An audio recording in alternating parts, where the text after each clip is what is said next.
Get that sody pop. Gotcha. When there's an injustice against you or someone you love or someone you believe in, stand up. Don't sit down on them. They need you. Welcome to Popcorn Planet's Pop Culture Justice. I'm Andy Signore, and I'm so excited. Look at this panel today. Two just handsome men, Mr. Louis Lecca of Nerd Report and Vito Gesualdi of the Vito YouTube channel.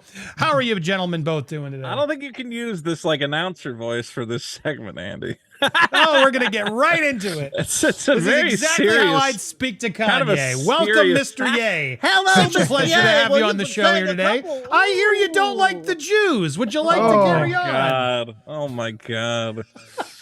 That's the problem, isn't it? That's the problem with interviewing Kanye. All right, so look, I don't really care that much, but I got things to say on this topic. I don't know if you guys, my audience, you guys are familiar with Tim Pool, Timcast IRL. Look, I don't watch him that much. I don't got an issue with Tim Pool. Whatever, put that money in your I beanie. have an issue with Tim Pool, but go ahead. Well, I still know him enough. I'm not here to start a beef with Tim Pool, but I am going to Fair criticize this interaction he had with Kanye. And the reason I don't have beef is I don't follow him, right? I don't watch him. Yeah. I'm not a regular viewer of his content. But I've heard of him. They label him more of an alt-right conservative. Is that true, Vito, in your purview? Who's an alt-right conservative? You? Tim Pool. Tim Pool is, look, Tim Pool claims to be a liberal and then goes on and says, you know, Trump's going to win every election and the conservatives are doing everything right.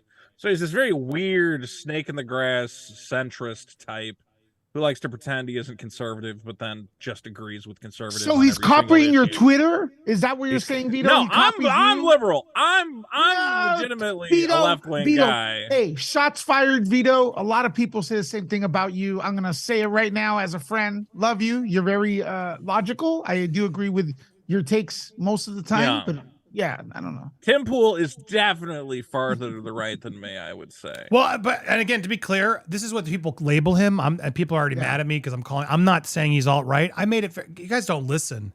I don't think watch he's Tim alt-right. Pool. No, I I'm wouldn't not say here that. to criticize the history of Tim Pool because I'm being Thanks. very honest. I don't know enough. This isn't a show where we're going to be judging all these people right out the gate.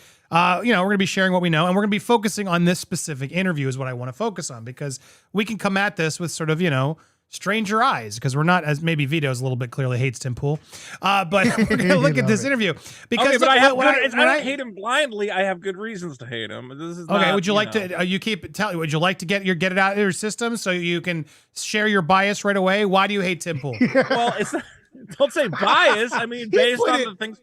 I disagree with things that he says. I mean, recently we had that horrible shooting at a nightclub. And he basically puts out a tweet that says, yeah, but they were planning an event that was, going to have kids. So, that is a problem. And you're like, Tim, a bunch of people just got shot. Like, I don't care what, event you thought was going on the next day. It's the wrong time to talk about it. And the way they talk about it is very inflammatory to begin with. And a lot of stuff like that.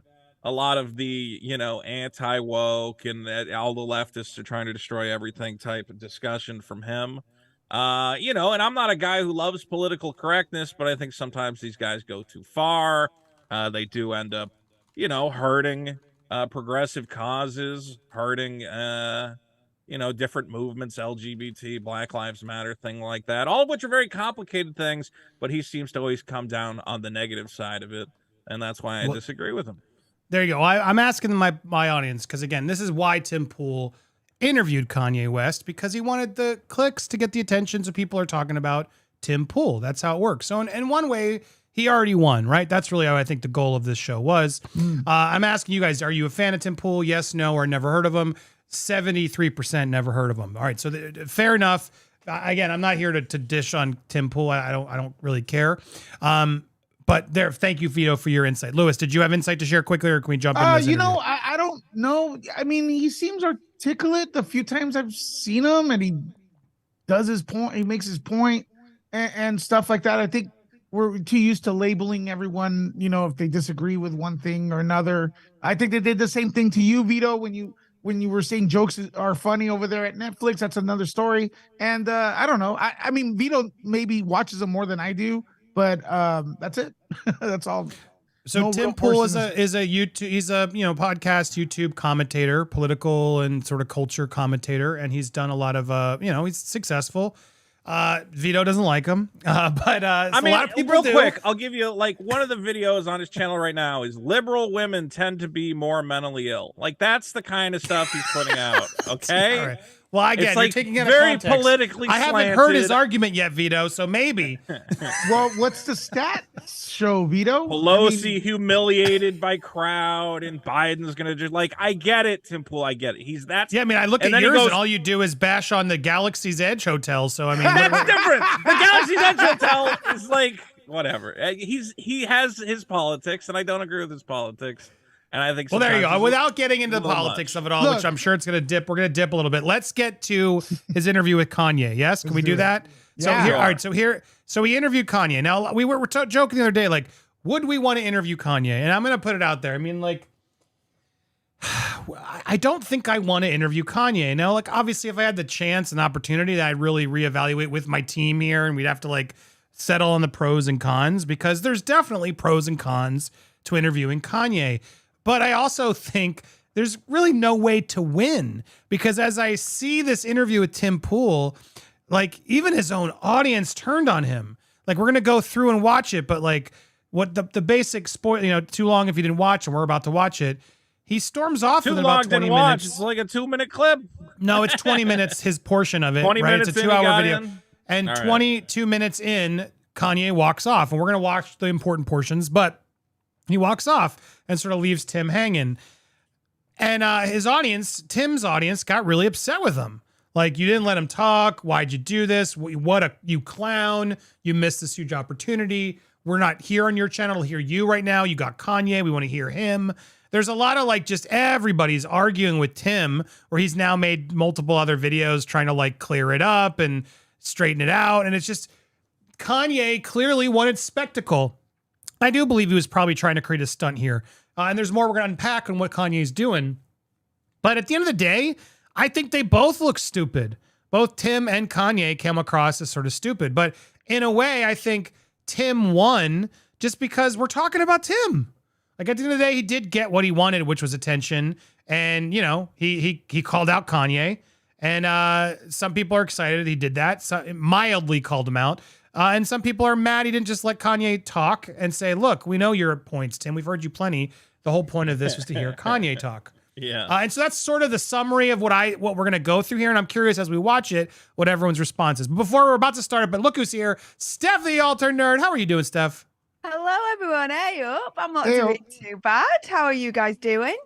Good. Welcome to the Sausage Fest. You've now made it a actual party instead of a sausage fest.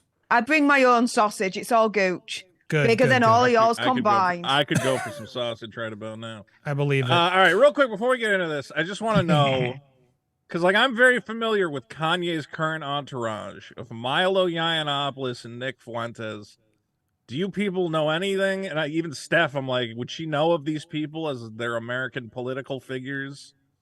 Yeah, Or do you well, just so know I Kanye? want thank you because that's the next. So we're about to watch this clip. Steph and Louis chime in saying, but just so to set up what Vito just said, I was trying to find like a shot I of just want to them. know if they know of them. So at yeah, all. Ye walked in with two people in his entourage. Now these people in his entourage, Nick Fuentes and Milo I don't know how to say his name. I've heard of Yiannopoulos. Milo. I've heard of Milo. I've heard the infamy of Milo, and Okay. Nick is being labeled as a white supremacist, racist, which Vito you say is true. I was unfamiliar with Nick. Steph, are you familiar with Nick and Milo? Have no idea who Nick is. Didn't know who Tim Pool was. Definitely know of Milo.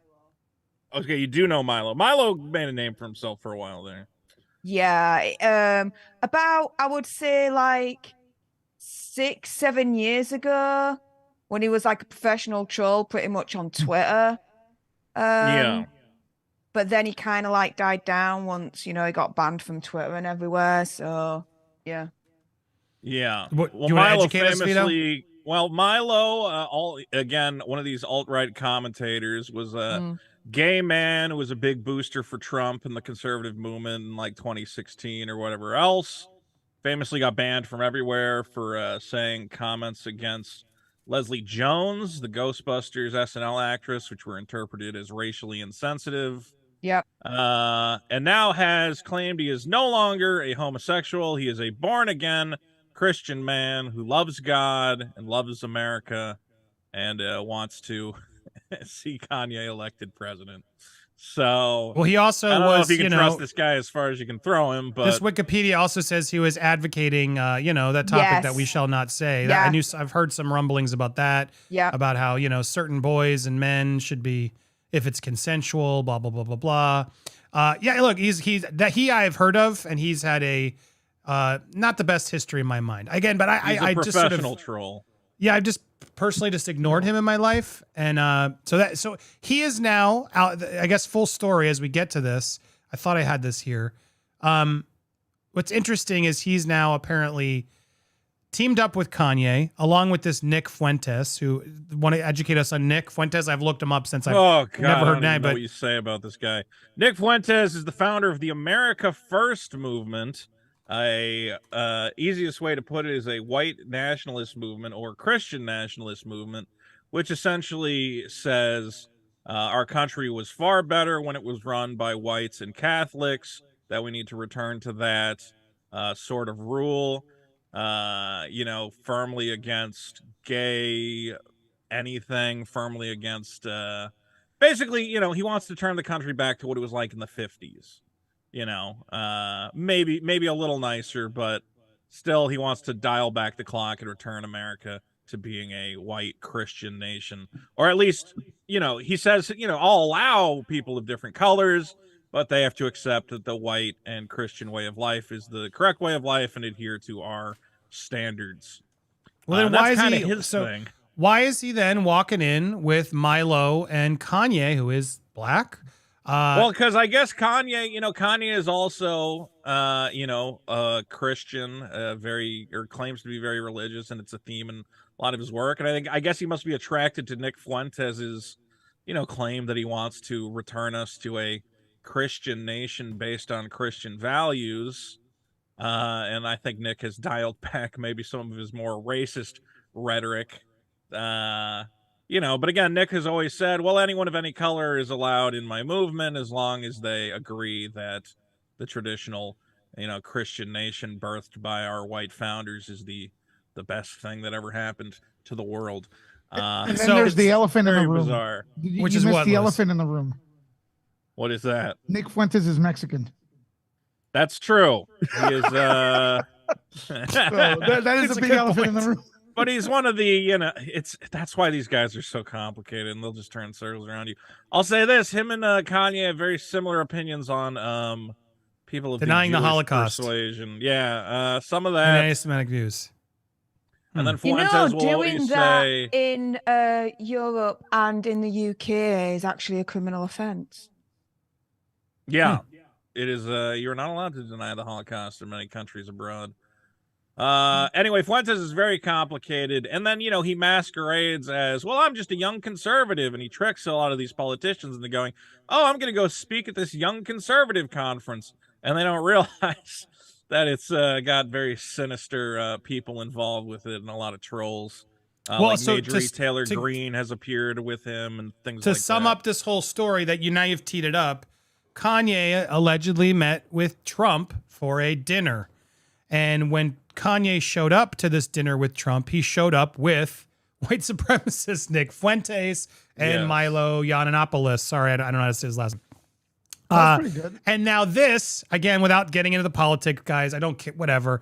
But this has now caused Trump a lot of problems because a lot of the GOP and people are now using this as proof of Trump is not presidential material again because he's so clueless. How did he not have someone on his team like vet the guests and not have a white supremacist alleged whatever enough to be like, why on earth would this guy have gotten any time with you? And how could you have gotten caught? And then a lot of people are saying because Milo is sort of becoming Kanye's campaign manager in his presidential bid, that this was all a stunt to try to screw over Trump and then get some attention on Tim Pool's podcast. And Vito, would you agree that's not a ridiculous? I think they might have wanted to humiliate Trump.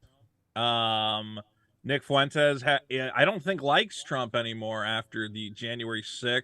I think he even confronted Trump at that dinner saying, why didn't you pardon all the people who, were part of that insurrection and stormed the Capitol? And I think Milo might be in that camp as well. So I don't know. I don't know what weird 4D chess they think they're playing. I think Kanye is a mentally ill man being taken advantage of by two obvious professional trolls who probably know that they have no legitimate political aspirations but can monetize this and grow their audiences regardless. That's my theory. I don't think these guys think Kanye has any chance, and they're just kind of along to take a little bit of his money and fame for themselves. Agree. I mean, I think Candace Owens was doing it too. I think all these people are using Kanye and his clout, which he still does have, guys, whether you like it or not. He does have some clout left, and they're all using it. And so, and again, I'm not promoting Tim Pool or any of this. This is all like national news today. We are reporting on the national news story of Kanye walking out of Tim Pool's podcast. It's all connected to a lot of topics here, but people trying to, as I said in the beginning of the show, I don't know some of these people, but I'm not here to promote them because I don't know them, and I'm not going to promote people I don't know.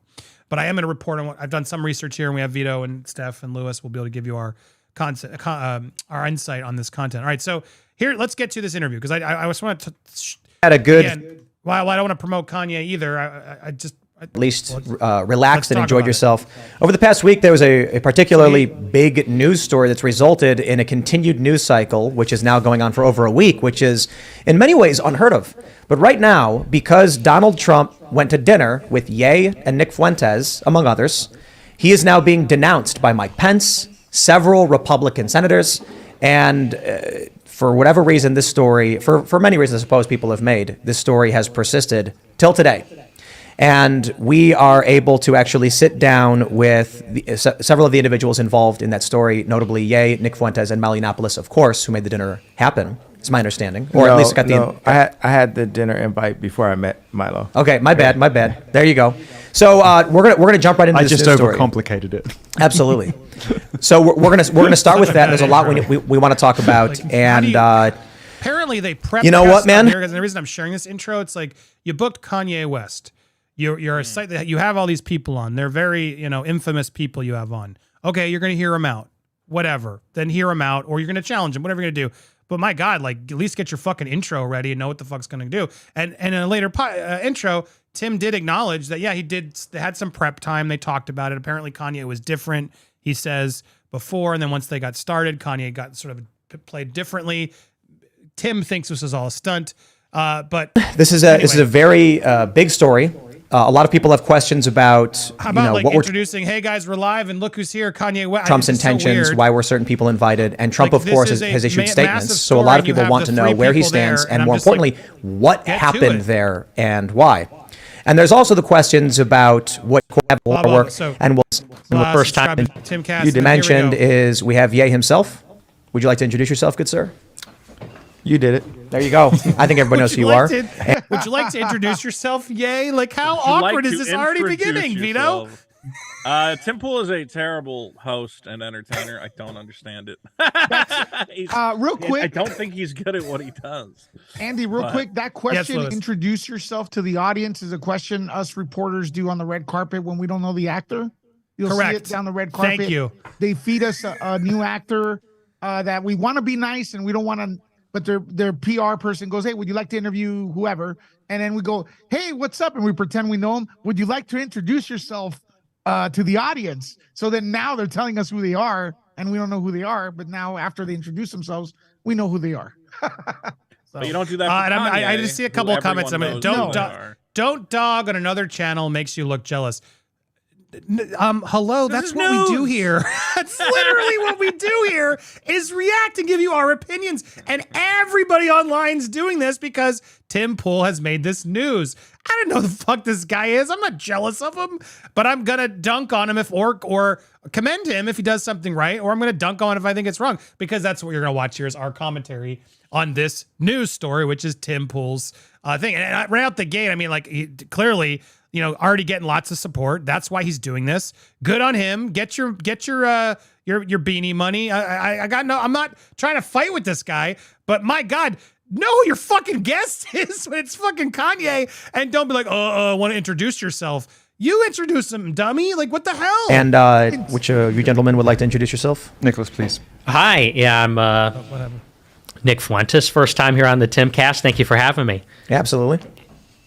What do you do? Oh, I'm a live streamer. I do a show called America First on Cozy.tv. All right. And of course, Milo, you were here a couple weeks ago. Yes, I'm your best ever guest. So we've been told that the episode with you was one of the best podcasts ever. People really enjoyed hearing you speak. I think that's accurate. Okay. Yeah. Well, thanks for coming back. Thanks. I was wondering how I was going to make it even more extraordinary the second time I visited, but I think I might have pulled it off. Luke's here. Total sausage fest tonight. Welcome. Luke, I guess, works for Tim, right? He's one of his regular co-hosts, Vito? Yeah. My name is Luke Dow. Tools buddies, it seems like. And he literally just Of wearechange.org. Today I'm wearing my Epstein comic self Blah, blah, comic blah. book. Go buy From a earlier shirt. today, 5 p.m. All right, then we Pence get to says here. Trump should apologize. It's wrong to give anti-Semite a seat at the table. This, of course, is Now, people are mad. Kanye was mad. People have commented, oh, how dare you start the show related right to out the It's gate wrong. by having a headline calling Kanye an anti-Semite. I thought you were there to talk about the news, blah, blah. That became part of the argument online in defense of people who were defense of Ye, saying, how dare you, Tim? You were attacking him right at the beginning. Tim has already corrected and said, no, we agreed we were going to talk about this topic. I Googled it. I found it. I showed it to Kanye and said, we'll use this to launch. Is this good? And apparently, according to Tim, Kanye said, sure. So, Andy, real quick, before you keep playing the video, just turn it down a bit. People are saying... yeah, I that did. our I just voice- did. Okay. Wrong to give it. anti-Semite Should a be seat better. at the table. This, of course, is related to a dinner that happened, and I was wrong a little on the details. So a dinner happened. Nick, you were there. Yay, you were there. Yeah, let's hear from them. How did the dinner happen? Oh my I just God, wanna, ask the start question. off Terrible by storyteller. I don't know. But let me. What should I ask the people who were how there? did this Yes. dinner come to happen, and There what we happened? go. And then there's like 6 people. No one knows how to talk. I was talking to Trump Crickets. for about a month. We had scheduled the dinner in October, and then he announced for president. He pushed the dinner back to November. And I've been pulling together a campaign. And after I put up the DEF CON tweet, a bunch of people that have been canceled, like Alex Jones, I started getting in contact with other people that were now on the inside of the matrix. And Alex Jones, producer, said that Milo great. wanted to contact me. This is a good crew. He's suddenly connected with. Yeah, Alex Jones is hooked him up with producer. Milo, Nick. Oh wow, Kanye's in good hands, guys. It's not a good Vito, situation. does this give you confidence that Kanye's in good hands? No, he's being taken advantage of by literally the worst people on the planet. It's like, I feel bad for him in a way. But it is, I don't know, kind of disaster of his own making in a way. Lewis, Steph, any other comments before I move listen, after checking out the entire video, I would like to say that the reason he probably asked, Ye to introduce himself is because he really wanted Nick to introduce himself, because no one knows who he is. Probably Tim doesn't even know who he is. on? Right? Fair. Yeah, I can understand him asking Nick that question because he's like, I didn't even invite you to the show. Ye just brought you in. Although this has been huge for Nick, I don't know if it's because of this or just because he's with Kanye, but Jimmy Kimmel is now playing clips from Nick Fuentes' show, and so this is really, if anyone's benefiting people from like this this situation, get their voice amplified. People it's forget. Nick Fuentes. Ye was his voice was amplified during Katrina. So like the more crazy he gets, the more coverage he gets. So there you go. And now this guy Nick Fuentes is here we getting, are. covered. So that's how you guys got in contact. Yeah, originally, and then I suggested that we bring in Nicholas as a enormous extra brain firepower that he is. Most extraordinarily brilliant political commentator of his generation. The most extraordinary political and commentator. He's, Wow. been treated High praise. just about as badly as anybody, so I thought he deserved to be in the room too. And yeah, that's pretty much how we got together. So I have some questions about that, but we'll get through the dinner portion of how exactly this happened, what went down. So this is how you get in contact, the three of you. How is it that Nick ends up invited to this dinner, and what happened?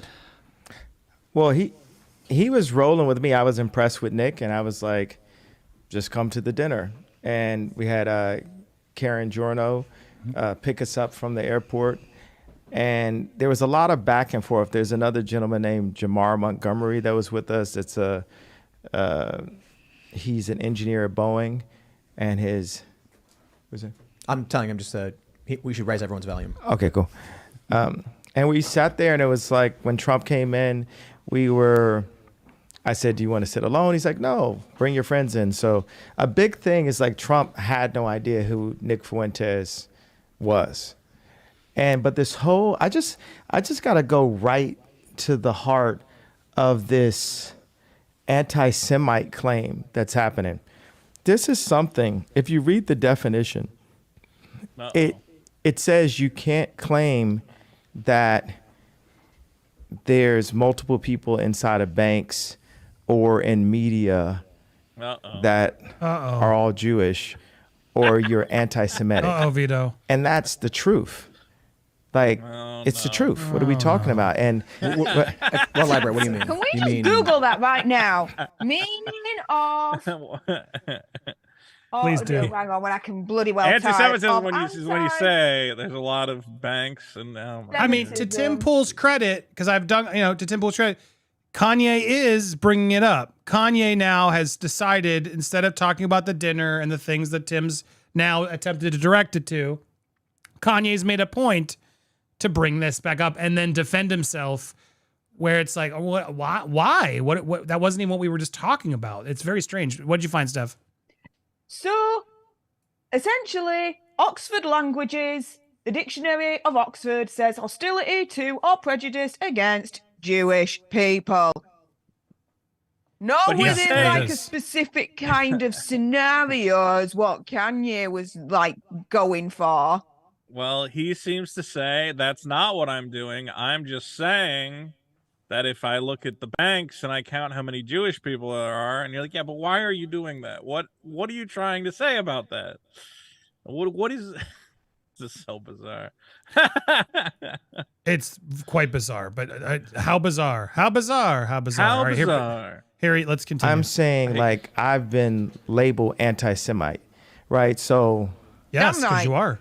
Yeah. There's different as he should be. beliefs. Because you're saying anti-Semitic comments. I mean, even the alt-right is agreeing with this time. It's like, I don't even get it. Like, nobody, only Milo and Nick are the only ones on your side, it seems. Yeah, that's the funny thing, is that even like the racists are going, you are saying anti-Semitic things. We love it. Keep going. And he's like, no, guys. Like, both sides agree that he's saying. Like the documentary that Kyrie posted. And in general, America has been left ignorant and history has been changed.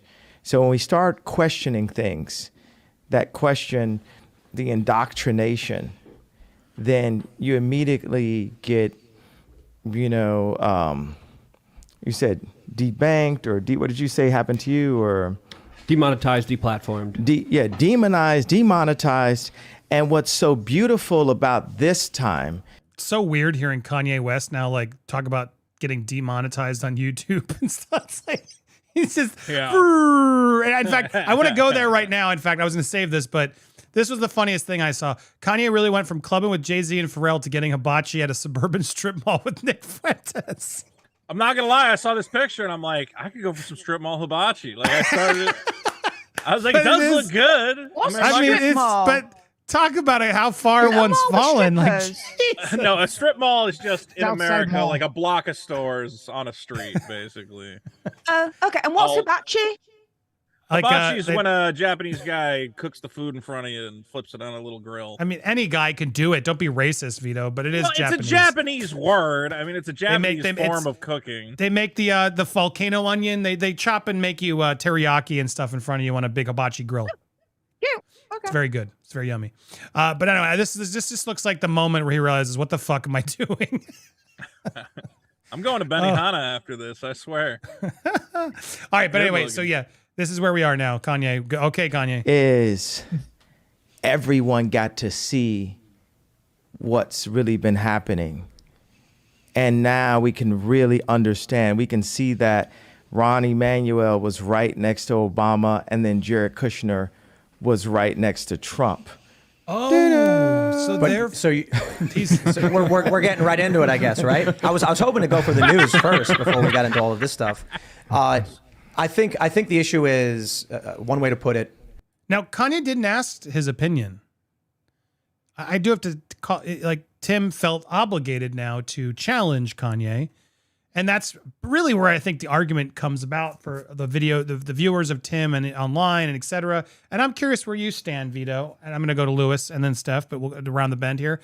Like, should Tim Pool be interrupting to share his viewpoints on this? Or should he just let his guest rail his mouth and then offer his viewpoints when Kanye leaves?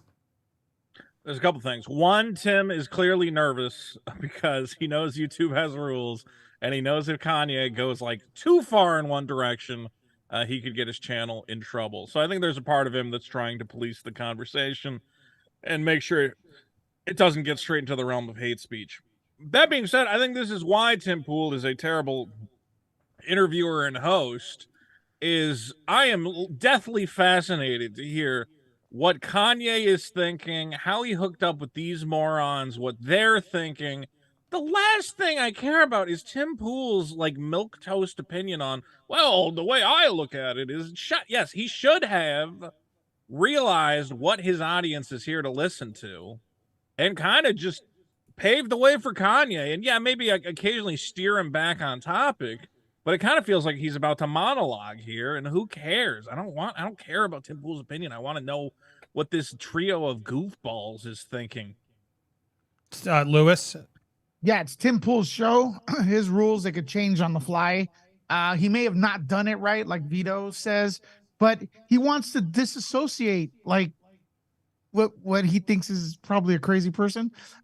So he's going to be explaining himself. I would have probably done the same thing, man, because look, we're on here. We're a panel. We all have different opinions. And people in the chat some people are putting us all together in a glump. So people may think that Tim Pool has the same opinion Kanye or Ye has, and vice versa. He's trying to separate himself for the brand so that he doesn't get accused. I get what he's doing. I agree with Steph. The kind of like Andy trained, like little mini producer in me is like, don't interrupt Kanye. Just let him talk. Just let him go, because he's gonna say something, whether it's good, bad, probably more bad than good, but he's gonna say something.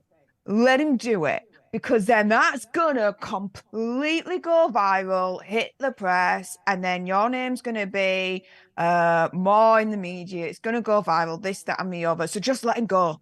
Just let him go. Ask the question, let him go. Once he stops, then go back in. Because yeah, I think as a producer, you have to know when you've got a good guest and people want to hear what he has to say, and correct, you got to give them as much. Just step back, give them as little from you as you need to, just to get them talking. But we've seen people get canceled for stepping back. So you allow the I don't think haters Kanye to said control anything the rating. No. You could but this is the thing, right? Step back, yeah.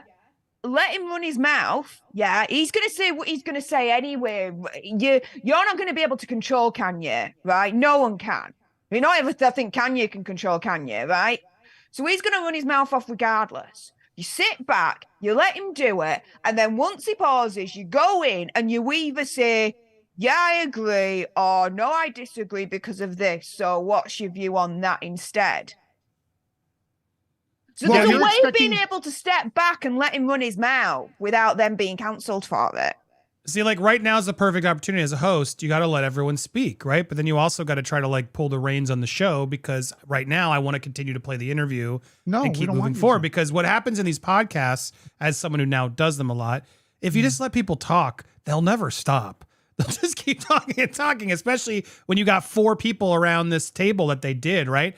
And so I'm torn, because it's like, but I think, Steph, you're right. It's like, my God, my audience criticizes me all the time when I interrupt a guest. We had, what's his name for Adventure with Purpose? Andy, stop talking. And I barely was talking because I was just literally trying to get through the questions. But you can never win with certain audience members because they tune in for a guest. They want to hear the fucking guest. When you have Kanye West on, and I think if I ever were to interview Kanye West, like I would make it very clear in a preamble or just something like, I'm not endorsing this person's views, but he's going to be a guest. We're going to hear his point of view. And you just got to let him talk. You got to let him talk, and you got to let him hang himself or do whatever. Now, if he's asking specific pointed questions to me, then sure, I guess I would reply, but I would try my best in a situation like this and to not engage. But Lewis, you're also right. Or I guess it was Vito. Like he doesn't want to get canceled. So when this stuff's being out there, and he's got to be. I'll take credit for that. So Lewis, it was Lewis. You don't want the channel to do. So I will admit, Tim's in a tough spot because he's got to be the alpha dog of his show. It's the fucking Tim cast. It's his thing. He gets to control the narrative on his fucking show. Absolutely. But you got Kanye on. So it's sort of like, dude, when Kanye's on, no offense, Tim, you got to back up a bit and just let the dude go, because that's what you wanted here, right? That's what you brought him in for, and that's what's going to happen. It doesn't help that every time Tim Pool speaks, I'm like, this guy just loves hearing the sound of his own voice. So that's just it for me. I'm like, but any host does. I do, you do, Steph does, Lewis does. We all love the sound of our voice when we're on our shows. Well, I feel like he's not even interested. I get the feeling that he's not even interested in what his guests have to say, but maybe I'm crazy. Well, so anyway, we're at this point now. I want to give you a chance. We'll come back. Let's play a little bit more, and then we'll react again. But now is the point where, like, literally, without really being preempted, Tim feels the need to correct him, which, let's be fair, he needs to be corrected. I will say, this is ridiculous what Kanye's saying. You're expounding upon a localization issue that you've witnessed, right? Let me clarify. There are a handful of people that you see are Jewish in a certain place, and then you associate Judaism with the power, whereas I view that as not relevant to it. Like, yeah, you're substantially more powerful than I am, but I don't view what you're doing as an issue of black people. Yeah, but have you ever heard the term the black vote? So it's okay to put us in one net, but it's not okay for me to put them in one net. Yeah, but I mean, that's the basis of the hypocrisy that people have been thinking about and knowing about and realizing for decades. Is his accent real? Yeah. He is British. Yeah. Okay, seems like a Bond villain. Wondering how this dam was going to break. Everybody in the country was wondering, what is the root of this hypocrisy? Why can people talk about white people a certain way? Why can't they talk about that group a certain way? And the wretched and wicked and oppressive prevailing orthodoxy of cancel culture, well, it turned out that the one thing that was going to break the dam was the biggest star in the world. And it took the biggest star in the world to do it. And now the dam is broken. So let me tell you my issue. I don't like identitarianism. You guys are familiar with what that is? Well, they started it, and they've been visiting on us. We're trying to break it. When I was asking you about running for president, you immediately said, well, you'd be good for the black vote. And I said, is that because I'm black? No, not just because of that. So is that, are you doing the same thing? I didn't say that was the only reason. I said it was because you're personable to the common person, and you probably would do well with the black vote. Absolutely. Just because I'm black? Because a lot of black people don't like me. I mean, here's what I'm saying. Kanye's got a point. Why is Tim Pool generalizing and saying the black vote? Vito, do you disagree? No, that is a very excellent point from Kanye, that Tim is guilty of the same identitarianism he claims that he's against when you lump certain people together and you go, oh, black people vote this way. I mean, there's some basis for that. Some groups do vote on certain issues in certain ways. But then you do get into this generalization of, well, he's a black guy, so black people will vote for him, which is not necessarily true. So yeah, I think Kanye actually made a good point there. But the thing is, you cannot. Go ahead, Jeff. The thing is, though, you cannot conflate these two issues. This is apple and oranges here. what he's trying to say is, me being able to turn around and say that the Jewish people have all the control, this, that, and the others, to what Kanye's been espousing recently. You can't say, oh yeah, that's just the same thing as turning around and saying, the black vote. Well, that's the weird thing is Kanye is almost... It's two separate situations, two separate things. You've then got the Jewish vote. Who was it that said it in the chat? Yeah, Juan Riviera. You got the Jewish vote, the suburban vote, the Hispanic vote. Yeah. He's kind of contradicting himself in a way because, Kanye is saying, well, you can't say the black vote exists and black people are all individuals and vote according to their thing. But then he's also trying to convince us there's a organized Jewish conspiracy against him. Yeah. And you go, so do you think black people are not a group, but Jewish people are? Like, which groups are valid, which aren't? So, yeah, I guess he is kind of defeating his own point in that way. I mean, look, and there's interesting stuff that Ye. I guess I got to try to say Ye. There's interesting stuff that Ye does say from time to time. That's what makes this all even more complicated.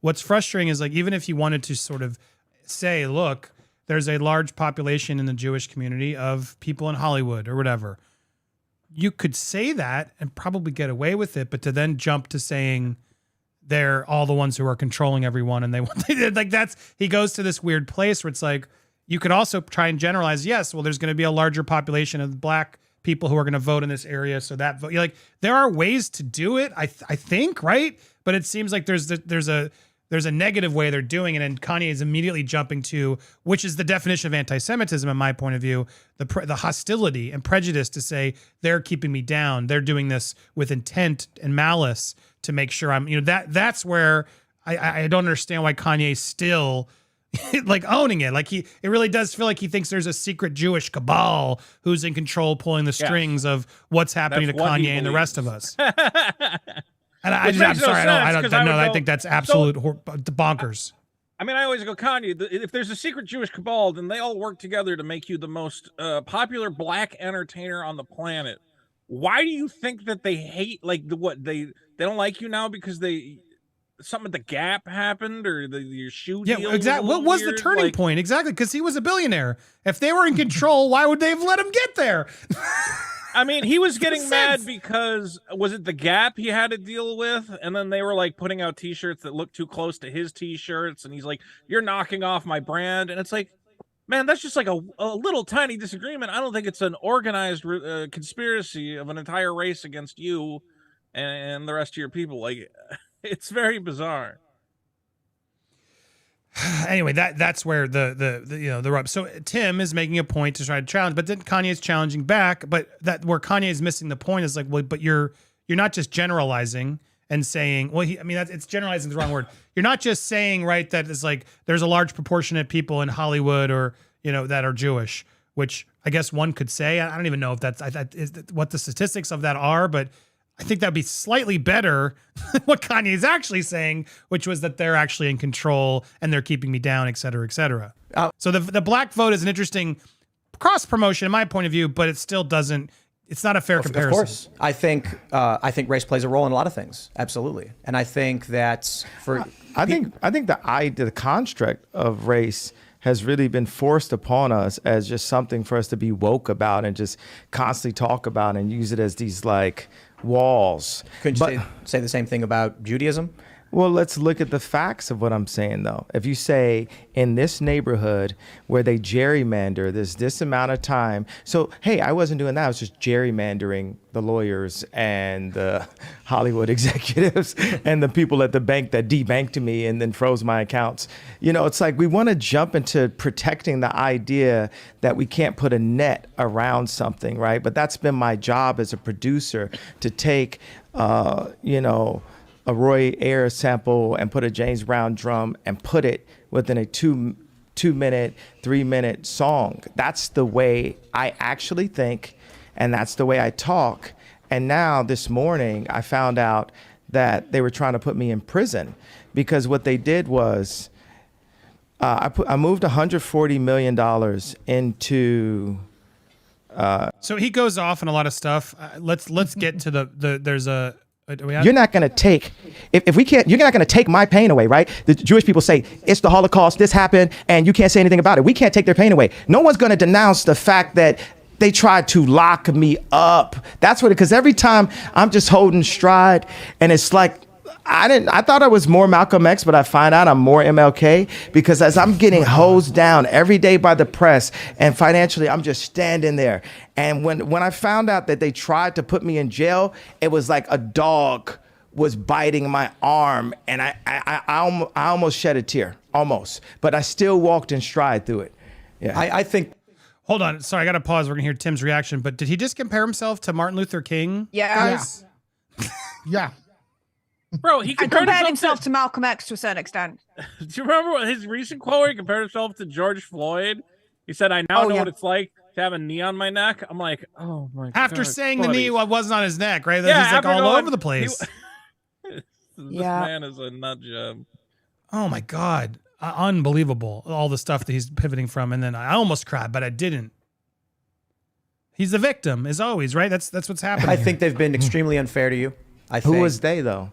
We can't say who they is, corporate can we? press. I'm not using I don't use the word as the way I guess you guys use. I'm talking. It is about them, though, isn't it? I mean, because No. because when you think about it, consider it. In 2018. What do you mean it's not? What do I mean? Like, okay, so how about? Are you leaving? Are you referring to the press? He's gone. I'll say it right now. You guys want to bring that stuff up? And then have think the we're not going discussion. to have a conversation? Like, have the discussion. Like you think he's going to come in here and say, here's my pain, here's my suffering. I'm going to say, I hear you. And then he's going to say, and it was Jewish people. And I'm going to be like, okay, but don't you consider, it's like, I'm not going to do this. I refuse. Make sure he's cool. All right, go for it. Luke and I will have a conversation. So I can't say I'm surprised. What do I even do? Other than ask him, please elaborate on this. Are you referring to individuals, or are you quite literally blaming an entire group of people for the fact that powerful individuals are causing you harm? I really wanted to ask Nick about his thoughts about MLK, because I know they contradict his comments about that. But again, these are mass generalizations that don't really help anyone in my perspective. They just kind of sound like talking. They literally went on for 2 hours. Okay. Because Ye walked out. And now there's so much to unpack, and I did fast forward a bit. There was more other sort of moments between the two of them, but one I do want to say, because I've been poking at Tim a bit.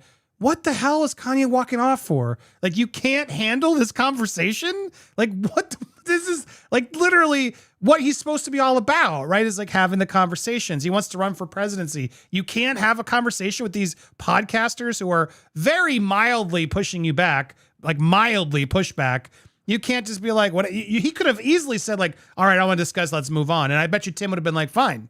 Like there were many ways that Kanye could have gone to actually have the conversation. I don't believe Kanye wanted to have a conversation here. So Kanye looks like a baby and a buffoon to me in this whole walkout exchange. It was just so performatory, so fake to me, etc. But at the same time, I just feel like Tim should have known better this was coming. It does look so awkward. He looks kind of silly now that he made Kanye, who is clearly why people were tuning in. And then he's going to sit there for 2 hours and talk without.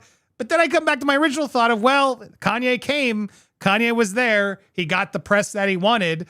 I want to hear what all you guys think. Let's go to you first, Lewis. What do you think as you see this? Well, now that I'm looking at the entire thing, because a clip from like a minute before he walks out is out. I watched that. So, Tim Pool got the interview, at least a bit of it.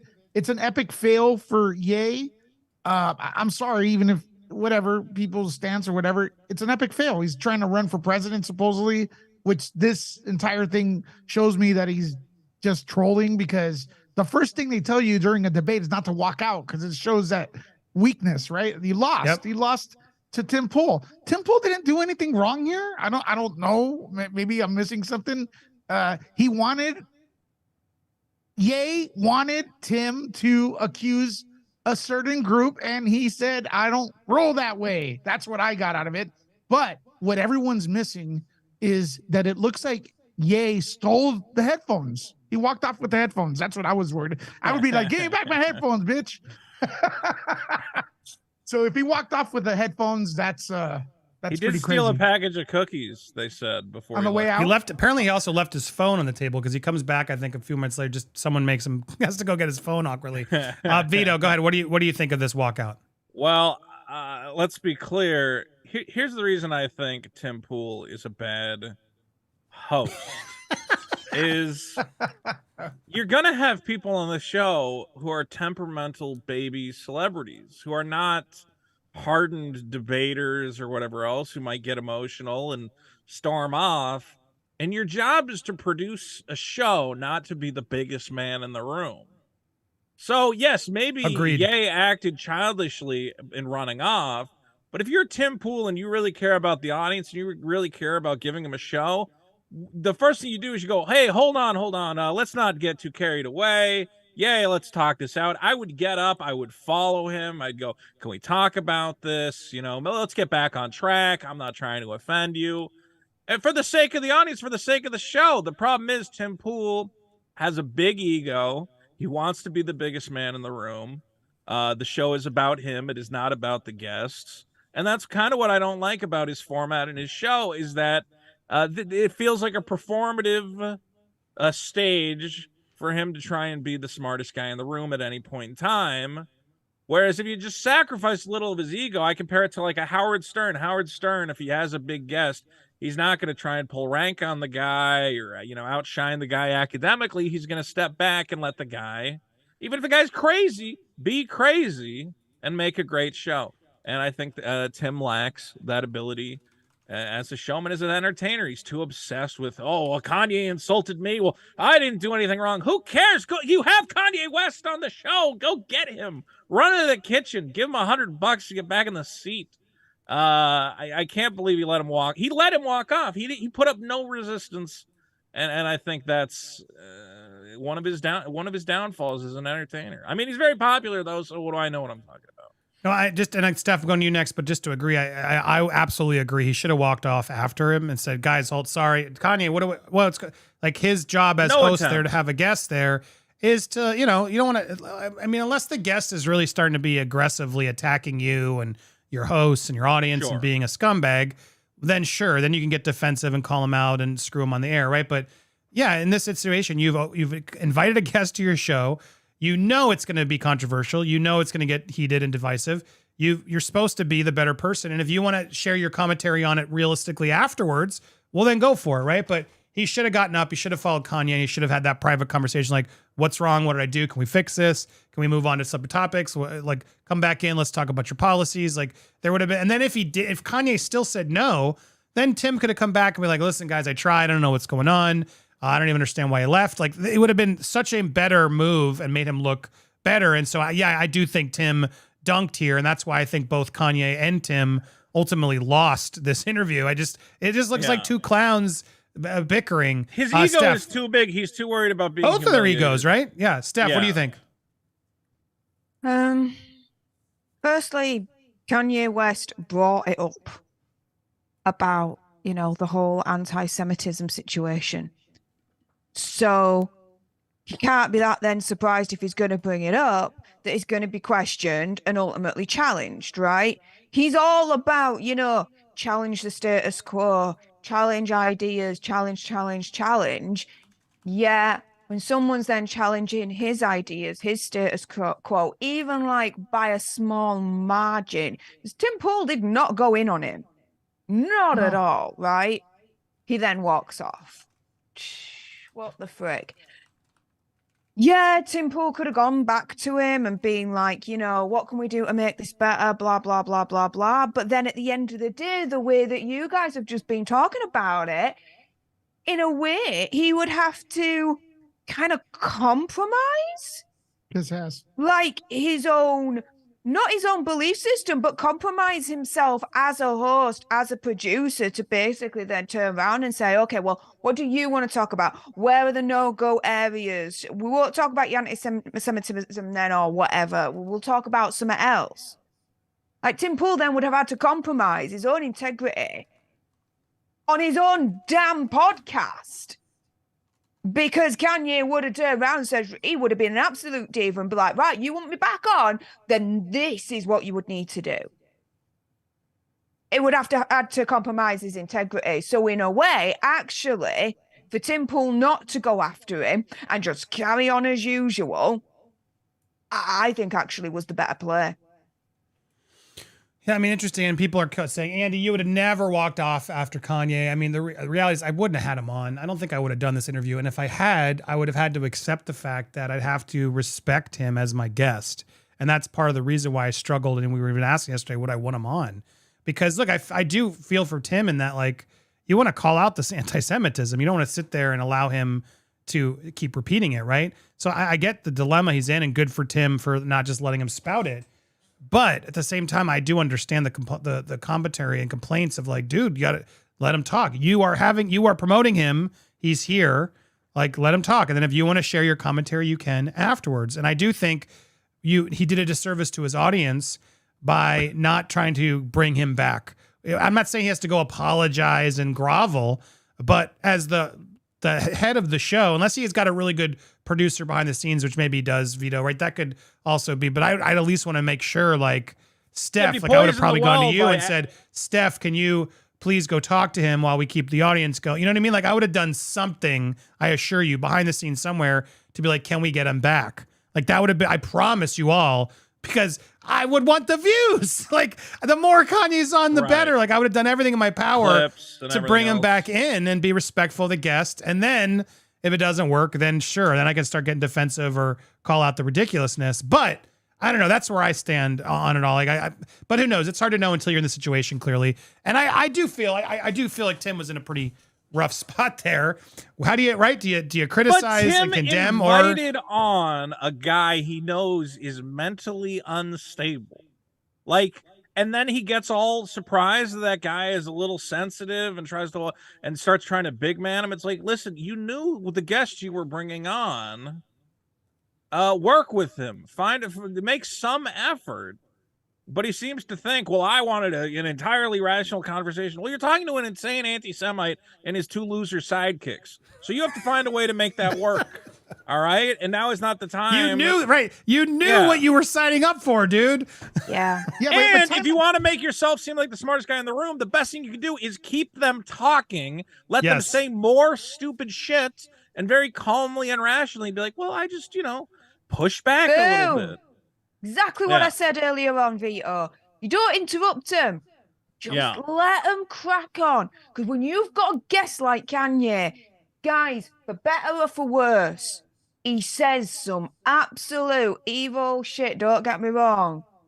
But from a producer kind of YouTube situation, stuff like that, it goes viral, it goes on the news. As long as you interject when it's appropriate, when there's a pause and you challenge them and you're like, well, hang on a minute, actually, that's insane for you to say. This is why. And you carry on that conversation that way. Because say when you've got someone like Kanye, just let him go. But what's the closest example I got, like, because let's be honest, if Kanye is a huge get for any of our YouTube channels, he's a huge celebrity, whether we like him or not. And I do think he's troubled, and I do think he's being used, and I think he's ignorant and misunderstood. He's being anti-Semitic, but there's a lot to unpack there, right? But the closest thing I can think of is like literally, right? I just am even thinking, I just met Johnny Depp. I had 50 minutes with the guy, and I got to interview him. Guys, I didn't say much. Like, I'm sitting there, one, like, awestruck. Two, like, I'm realizing there's just like a different energy when you're with somebody. Even if you don't like them, like, you're like, all right, this is a busy, famous person who's giving me time. So I'm going to, like, be respectful of that time. You got to do it. Like, that's how it works. And if you're not going to be respectful, then he's going to be like, fuck off. Why am I even wasting my time to see you? Clearly, Tim was being respectful, right, to Kanye. He wanted him there, wanted to attempt to have a dialogue. So, yeah, I just disagree. I think Tim should have scaled it back more. Sometimes that's hard. It's hard as a host. Like, I wouldn't dunk too hard if it's like he's a little overeager. I've been guilty of it. You step in or you interrupt by accident a couple too many times, whatever. But the walk off and not attempting to get him back or like to figure out, because it's all I need to do is like, hold on, guys, let me just figure out what happened. Let's see if we can get him back. Yeah. Like something like that would have been a respectful way. Take a quick break. Hey, do you mind, Ian? Can you read some comments? Sorry, guys. Like That was dude, Kanye exiting is a huge stunt moment. Like people are like, dude, he's live, right? Kanye just stormed off. Tim disappearing for 5-10 minutes is only going to make more viewers fucking come in. Yeah. That's how it fucking works. So I don't know. I think it's wild. Regardless, it doesn't matter if Tim agrees or not. You have someone there, attempt to come back. And if he still doesn't, which he probably wouldn't have, who knows, probably was a stunt. Or maybe if Tim had talked to him behind the scenes, he could have figured out a way to be like, all right, well, how do we keep this conversation going? Because I think that made Kanye look even stupider. Like, while I'm dunking on Tim a bit, let's not forget and go back as we wrap up the segment. Why the fuck did Kanye leave? Like, I don't fucking get it. Because he's he looks mentally so childish. unstable. Like, he's not all the way there. We know this. So, and if you think the things he's saying are dangerous and need to be addressed, it is not the time for you to go, oh, it's my show and screw that guy. No, talk to him. My God, try to help him. Try to get him to a place of understanding. Yeah, that was a very softball Tim Pool threw at him, though. This is like a nothing. It was a softball, and he did get the interview, guys. It was almost half an hour before Kanye left the studio, so he did get an interview. It was probably Tim Pool was like, I'm done with this guy already. Well, Tim Pool got what he wanted. He wanted to look like, oh, I'm the big man in the room. Kanye West walks out on me. Get out of my studio. I don't even care. Vito, be honest with you, though. Tim Pool goes after Kanye. You'd be here talking about what a wuss Tim Pool is, begging Kanye to be the guest there for you should be, honestly, as a host. He loses.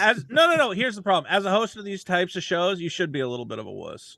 You should do whatever you can for your audience to keep the show going. He threw softballs they're not there. At a guy. I mean, if your show is just I'm the alpha male and I'm the greatest guy in the world, fine. I guess that's his show. But a good show, the kind of show I want to watch, the host is not this ego-driven thing. He's trying to get the guests. Alpha? Could you tell me a specific right example after where Kanye the alpha male leaves, he's immediately, instead of going, he's like, oh, you're leaving after your you're host leaving? that want. Vito, running after you're your host gonna, that leaves the studio and trying to force him back, that's an alpha move. Letting your guests leave, that's not an alpha move. By the way, check your Twitter, brother. He can't force the guy into the chair. I mean, he's got to coerce him somehow. Regardless. People are saying he kept the show going as good as possible. No, keeping the show going would have been to massage Ye's ego, to keep him in the chair a little bit. Go, listen, maybe there's a misunderstanding, but my audience wants to hear from you. I think these topics are important. I think we need to have serious conversations about these topics. Let's sit down. Let's make this happen. Ye, is there anything I can do to make this happen? But instead he goes, oh, you're leaving my show? I was just trying to do this. Blah, blah, blah, blah. And I'm like, Tim, shut up. Immediate defensiveness. Now you're screwed. Now he's definitely not coming back. You could have salvaged that. I thought it was like even Pierce Morgan, who had like a lot of back and forth, like at least was able to like keep it going, keep him on air. I mean, he stormed off, but he came back, right? And so, yeah, I don't know, man. It's a weird take. And I'll go back around for the rest of you guys, but just so we're clear, like Tim Pool's commenters, and then granted, this happens to me a lot of times too when we do a Kanye video. They are just like they are not a fan. Tim acts like he can never possibly be wrong. Tim has three massive guests, and let's talk about the daily news. Damn it, this could have been the best episode, and it was over in 20 minutes. Biggest interview of Tim's narcissistic life. Exactly. He blew it. He blew it. And then award for the most epic fail goes to Tim. Can't believe I'm going to say this, but for one episode, Tim really should have just let Ian take the lead. Like his own fans, guys, are turning on him in his comments. Tim is so scared to even let him say Jew. Obviously, all these single person change. Blah blah blah blah. Ye wanted a conversation. Tim wanted to have a debate. I think that's yeah. I mean, what was the goal? Was it there to like confront him and call him out? Because it sounds like that's not what Kanye wants to do anymore. He wants to go places to have these talks, but it did feel like he wasn't really being that aggressive, to be fair. No. Never noticed. Anyway, we peek at Tim's narcissism yet. Look, this could be a lot of hate comments, but I mean, it's you go through bad week for Tim. Tim proving he knows nothing. Once again, you blew it, Tim. Fact. I mean, a lot of like, this is not like a few bad comments. Like, I don't think he was pushing too hard during the interview, but clearly he touched some sort of nerve, and that was the minute to go. He didn't want to agree with Ye's anti-Semitism, which is fine. That's but the second Kanye stood up, he should have went, "Oh, I've done something wrong.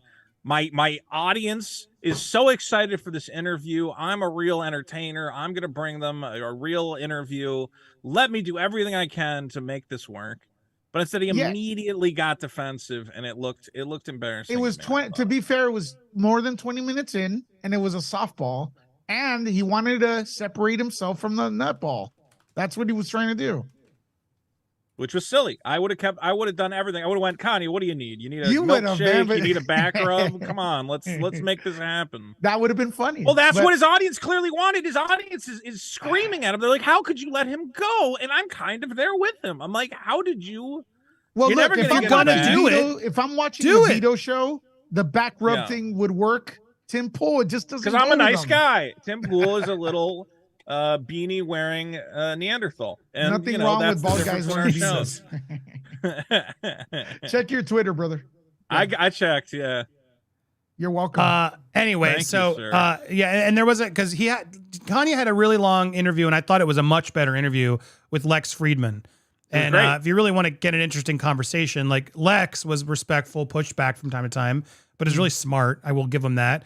And that was a much more, but Kanye made a point and even said it. Some of the commenters say he didn't want another Lex Friedman interview. Kanye literally admitted that. So this is another setup like Lex Friedman because Kanye later afterwards felt he was set up. Look, I'm not promoting any of these. I don't really have a dog in this fight. All I know is I've been following the Kanye story, and it's just sad. It's so stupid. And now Kanye wants to run for president. It's just like, come on, dude. Like, what does he do? What are you doing? And then these people he's surrounding himself with, I don't believe they have his best interests at all. They're all grifting off of him tremendously. Absolutely. Steph, I want to make sure I give you thoughts. Any other thoughts on this topic before we clip it out? It's kind of just going on in terms of what was just touched upon here, which is, Kanye walked out, but Tim Pool didn't really go all in on him at all. It was just the slightest little minuscule challenge. And Kanye West was like, he was walking off. Like, oh my goodness. That's just scary in itself. There's just no kind of chance of reasoning with this man. I know that, and I forget the name, the lady that he was interviewing, but the Pascal show, a friend at Channel, he had interviewed a lady, and he put up a teaser on his Twitter, and this lady, very prominent lady, I believe, in the Black American community, and she just turns around and she was like, Kanye, baby, get some help, baby. Please, boy, get some help. I think he needs some help. It's just, it's really got to that point. Like, really. It's just the slightest thing and he'll go like that shows that he doesn't have any metal to him, any forbearance, no nothing. He's so fragile. It actually really emphasizes the fragility of the man inside. For him to just fall apart because someone slightly challenges him, he is not built to be able to cope with this world at the moment, quite clearly, and he does need help. And at this point, am I angry at him in terms of the BS that he's saying? Oh, hell yeah. Anti-Semitic all day long. And I am not sorry for one moment for calling him out and ranting against him about the BS that he's been spouting and saying, because what he is saying, regardless of his mental capacity, is freaking dangerous. And that's no joke. That is not an over-exaggeration. It is dangerous. However, I'm also now getting to the point where I feel conflicted when it comes to Kanye, and I feel sorry for him in a way. And really sad. Really, really sad. And he just needs help now. Get his head right. Take meds, whatever. Go to therapy, whatever it is. Dude is screwed. Yeah, just needs help. If I had Kanye West, I would have to ask him about the most Kanye West thing I can think of, which is, does he still like to be gay with fish? You guys remember this? Yeah. No, but the reason I bring this up is because he actually owned it when this episode aired. If you guys don't remember the gay fish sticks, whatever jokes, it was, I don't think you could make this episode today. But if South Park, you could. South Park. He wrote a response because they basically called him out. The whole gag of the show is that Kanye doesn't have a sense of humor. And Kanye had written a blog at the time. South Park Murdered Me Last Night. It's pretty funny. It hurts my feelings, but what can you expect from South Park? I actually have been working on my ego. Having the crazy ego has played out at this point in my life and career. I used to use it to build my esteem when nobody believed in me. Now that people do believe and support my music, the best response is thank you instead of I told you so. I just want to be a doper person, which starts with me not always telling people how dope I think I am. I need to just get past myself, drop the bravado, and just make dope product. As long as I act like a bitch, this type of shit will happen to me. I'm not actually a huge douche. I'm sure the writers at South Park are really nice people. Thanks for taking the time to draw my crew. That was pretty funny also. Where's this Kanye? You know what I mean? Where did he go? That's what I want. I just want the best for him and to come around and he clearly can come around and have different viewpoints and he can be the better person. I don't understand why he keeps leveling up on this and losing everything. It's a very weird place that we're in. But there you have it. The Kanye West update. Also, he's going to guess how much money he has to pay in child support, Vito. I think you or Lewis, because you might have saw this already, Steph. I've seen it. Wrap out. You saw it? Lewis, did you see it? How much do you think he has to pay in child support to Kim Kardashian? $200,000 plus a home. Is that your final guess? What a guess. Isn't it 200,000? Hold on, wait. You can't copy me. Wait, it is 200,001. No, it's 200 grand. It was 200. I thought it was 300. It's 200. No, it's 200, and they have to pay halves for whatever medical, in housing. Yeah. I mean, doesn't make any sense. Doesn't Kim Kardashian have enough money? More money, but yeah, he's still the dad. He's got to still pay his share. And well, so more money than her.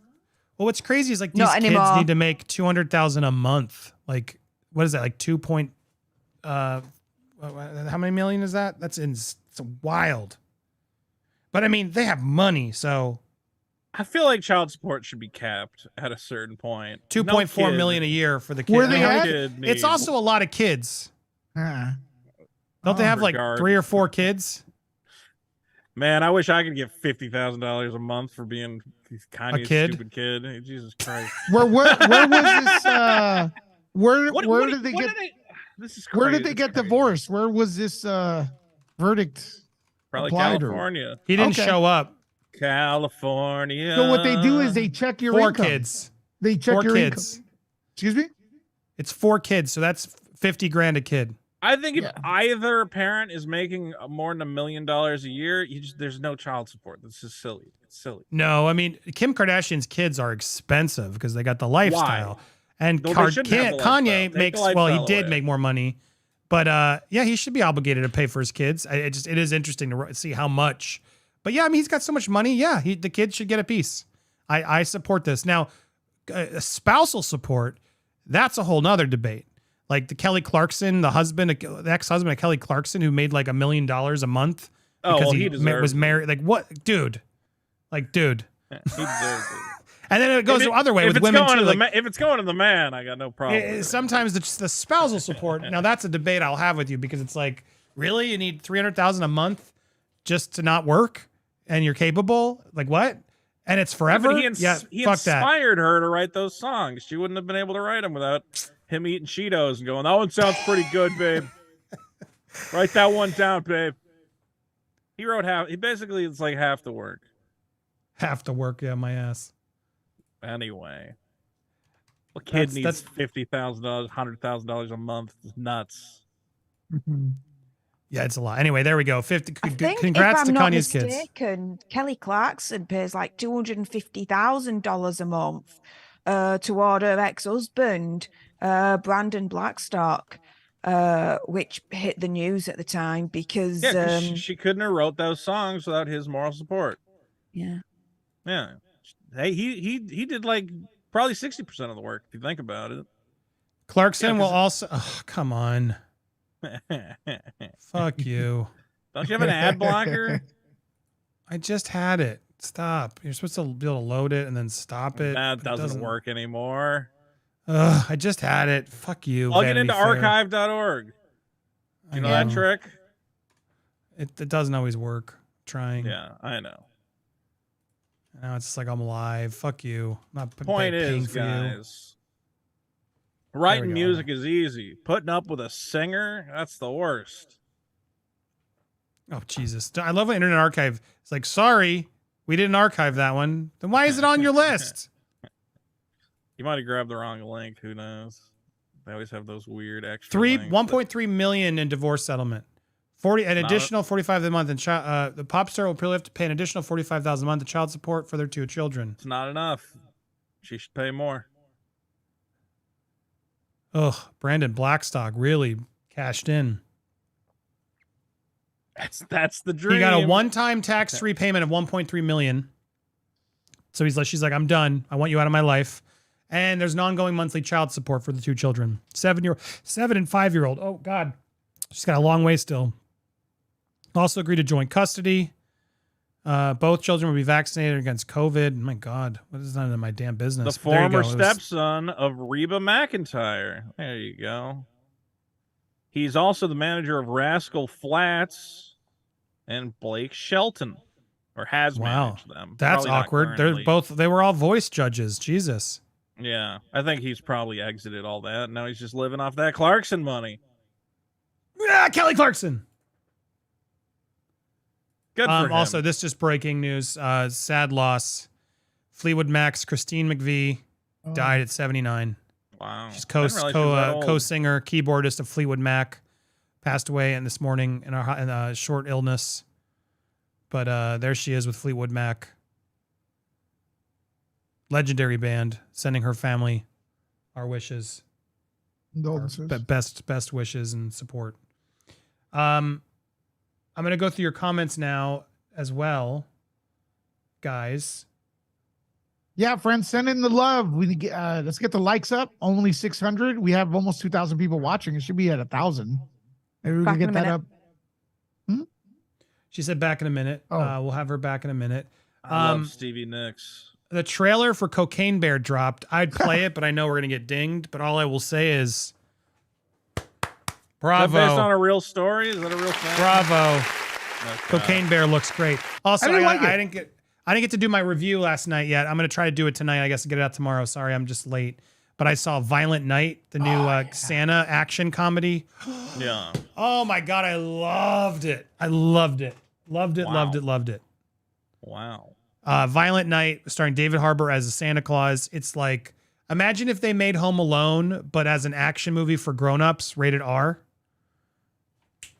Chef's kiss. It's so much. The theater was losing their mind. I had so much fun. Don't watch the trailer. If you like 90s action and you want like Christmas movies, go see Violent Night. Why didn't you tell me yesterday? Yesterday was half price movie day. Well, it's not out till Friday. It's for coming out Friday. Out yet?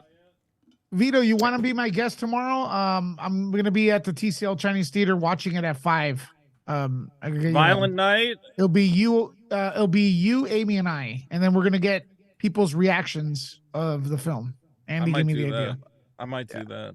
Oh my God! Film the reactions. Go see it tomorrow at the TCL Theater. Do I get free? Do I get free nachos? Do they give us free snacks? No. Come on, you got to get us a deal that Vito gets one free hot dog. We never know what's going to happen there, but yeah, guys, buy tickets if you want for 5 o'clock. We'll be there. TCL. All right, I might be able to make it out. Go check out Violent Nights. Opens, I guess, tomorrow night, Friday. It is a good time, and I'll give you my full review. I'm going to try and record that ASAP. But Violent Night looks epic, and if you think Cocaine Bear looks fun, go check that out. Did you see the menu? I want to see the menu. Oh, I did want to watch that. I missed it. I haven't. Is it still out?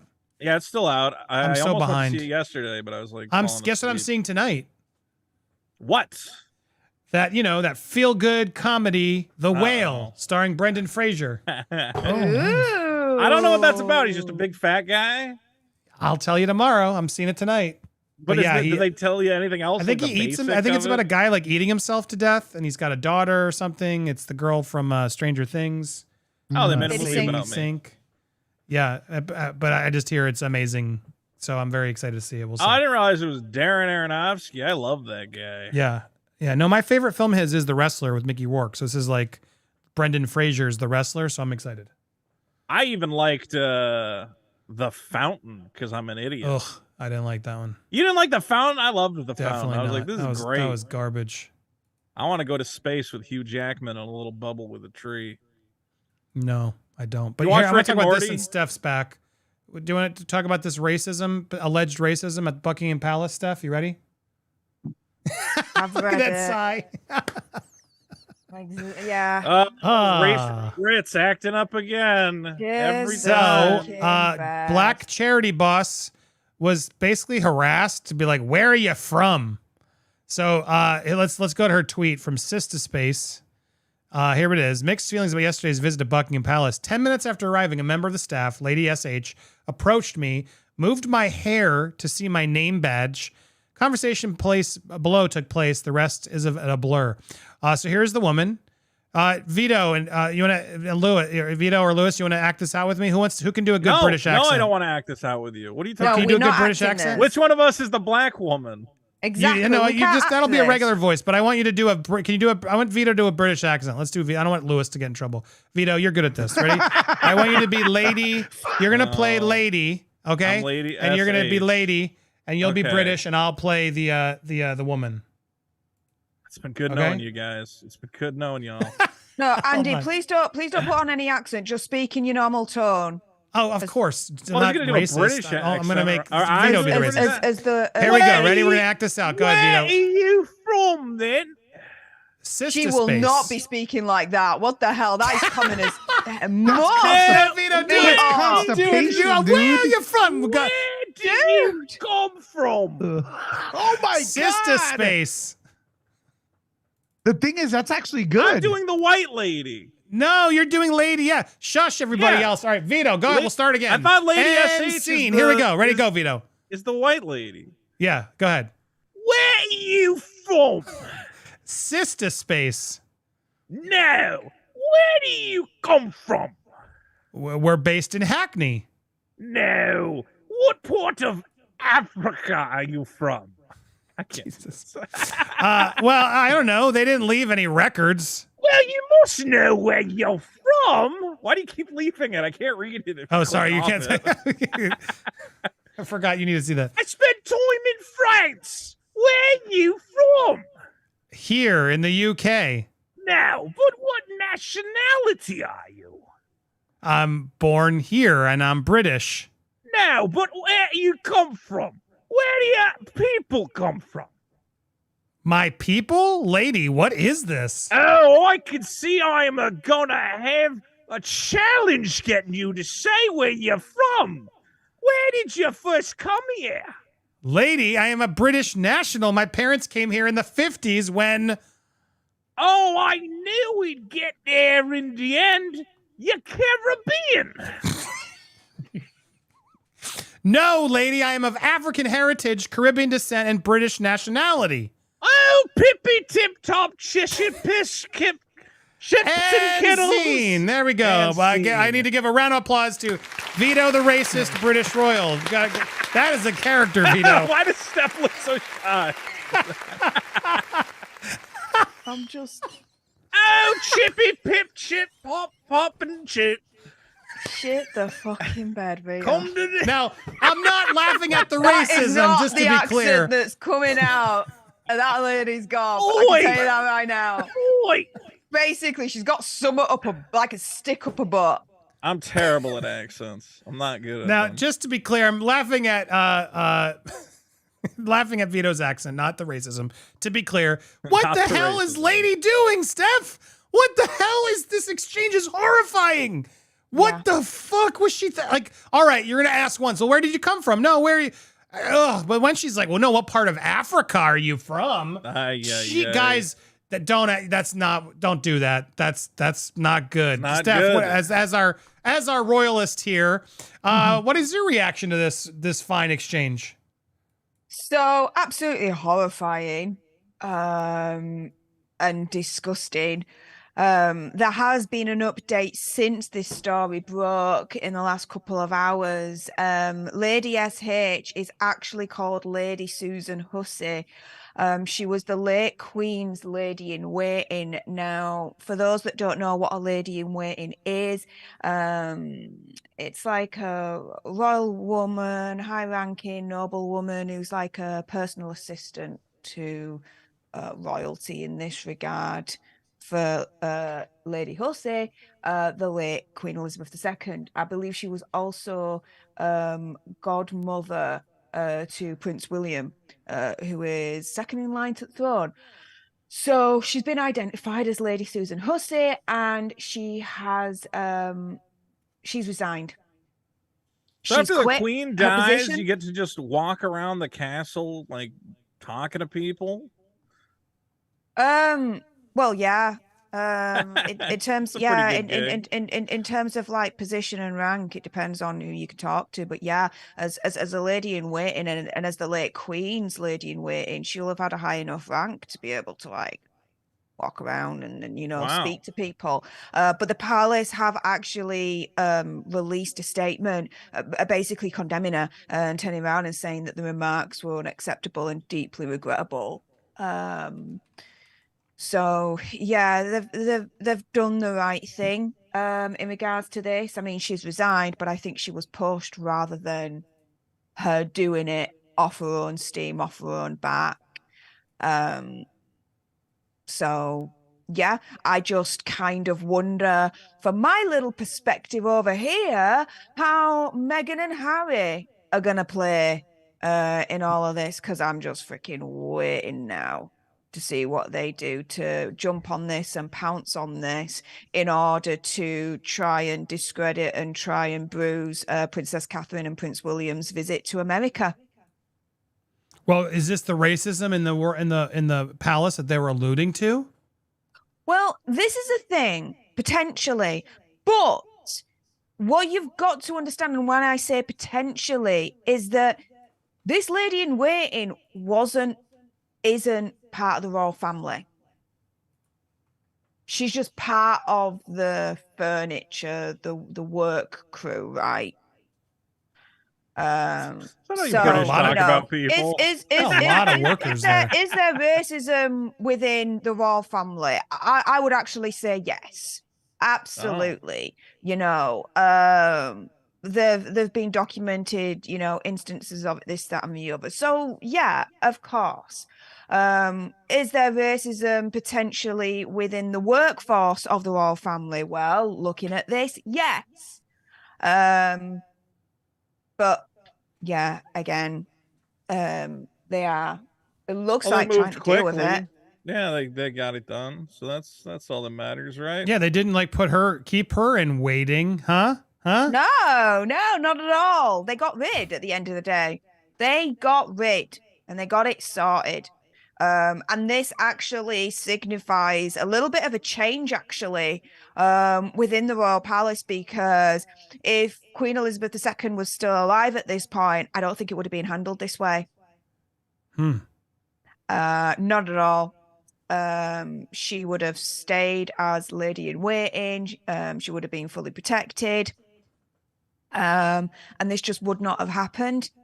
This does signify a very big shift in terms of how, you know, the royal family deal with things that reach the press that has a negative connotation or negative effect on the royal family itself. Maybe you're inviting her to discuss. Maybe there's an open position now, Steph. Maybe you could work your way in there. Or they could just hire Sister Space. She's now they're going to bring her back. Well, that's true. That'd be a good move. Yeah, just also to be clear, Sister Space is an organization that provides support for women of African and Caribbean heritage who are abuse survivors. So good on her and the work she's doing, and wow, how gross and weird this whole exchange was. But thank you, Vito, for playing the racist. Lewis, sorry, I'm going to get you in. What do you think, Lewis? I think Steph is correct. It's a random person. There's always going to be racist people, and they're going to be people with agendas that are going to like gravitate to that small incident. But you know, hey, look, I believe most people are good. And I think when there's bad, people blow it out of proportion for their own benefit. And yeah, I'm with Steph. It's not really someone that's representing the royalty there officially. It's just, how did you say it, Steph? Just some hired work. But yeah, that's the way I'm looking at it. I don't think it represents anyone. Like just one stupid person. Well, hang on a minute, because when you're working for something, you are representing the company or the institution that you are working for, right? So at the end of the day, there was this exchange. Absolutely racist. Completely. You cannot shy away from that. You cannot deny that. Therefore, not only does it put the lady in waiting in a bad light, but who she works for, which in this case is the royal family. And when there are documented cases, documented instances of the royal family being racist in the past, and this just promulgates it, well, no, they've got a problem and they've got to start dealing with it. And now that there's a new head in charge, i.e. King Charles, it looks like he's coming down on this pretty swift, pretty hard, and I'm even more excited in terms of the future of the monarchy and where this is going to go. And that it looks like they are going to deal with, you know, some of the deep-seated issues that have been plaguing the royal family in this institution for years. Because, you know, I am a royalist. I will defend them to the death. Don't get me wrong. Absolutely. But there are problems, you know, and it looks like King Charles is taking them by the horns and getting it done with. I mean, another example, I mean, don't get me wrong, it's not in the same league, but foie gras.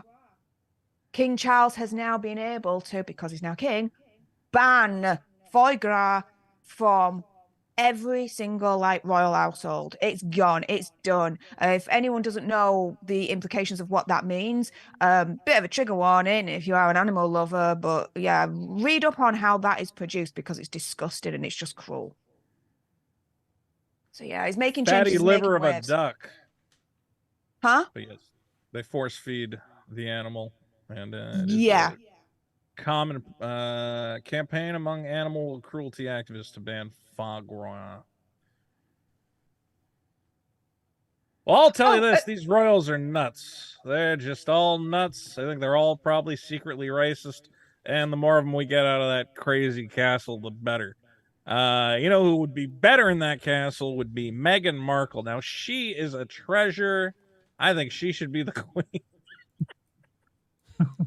Vito, are we going to be continuing the conversation we had back in Vegas a couple of weeks back about this? Oh, boy.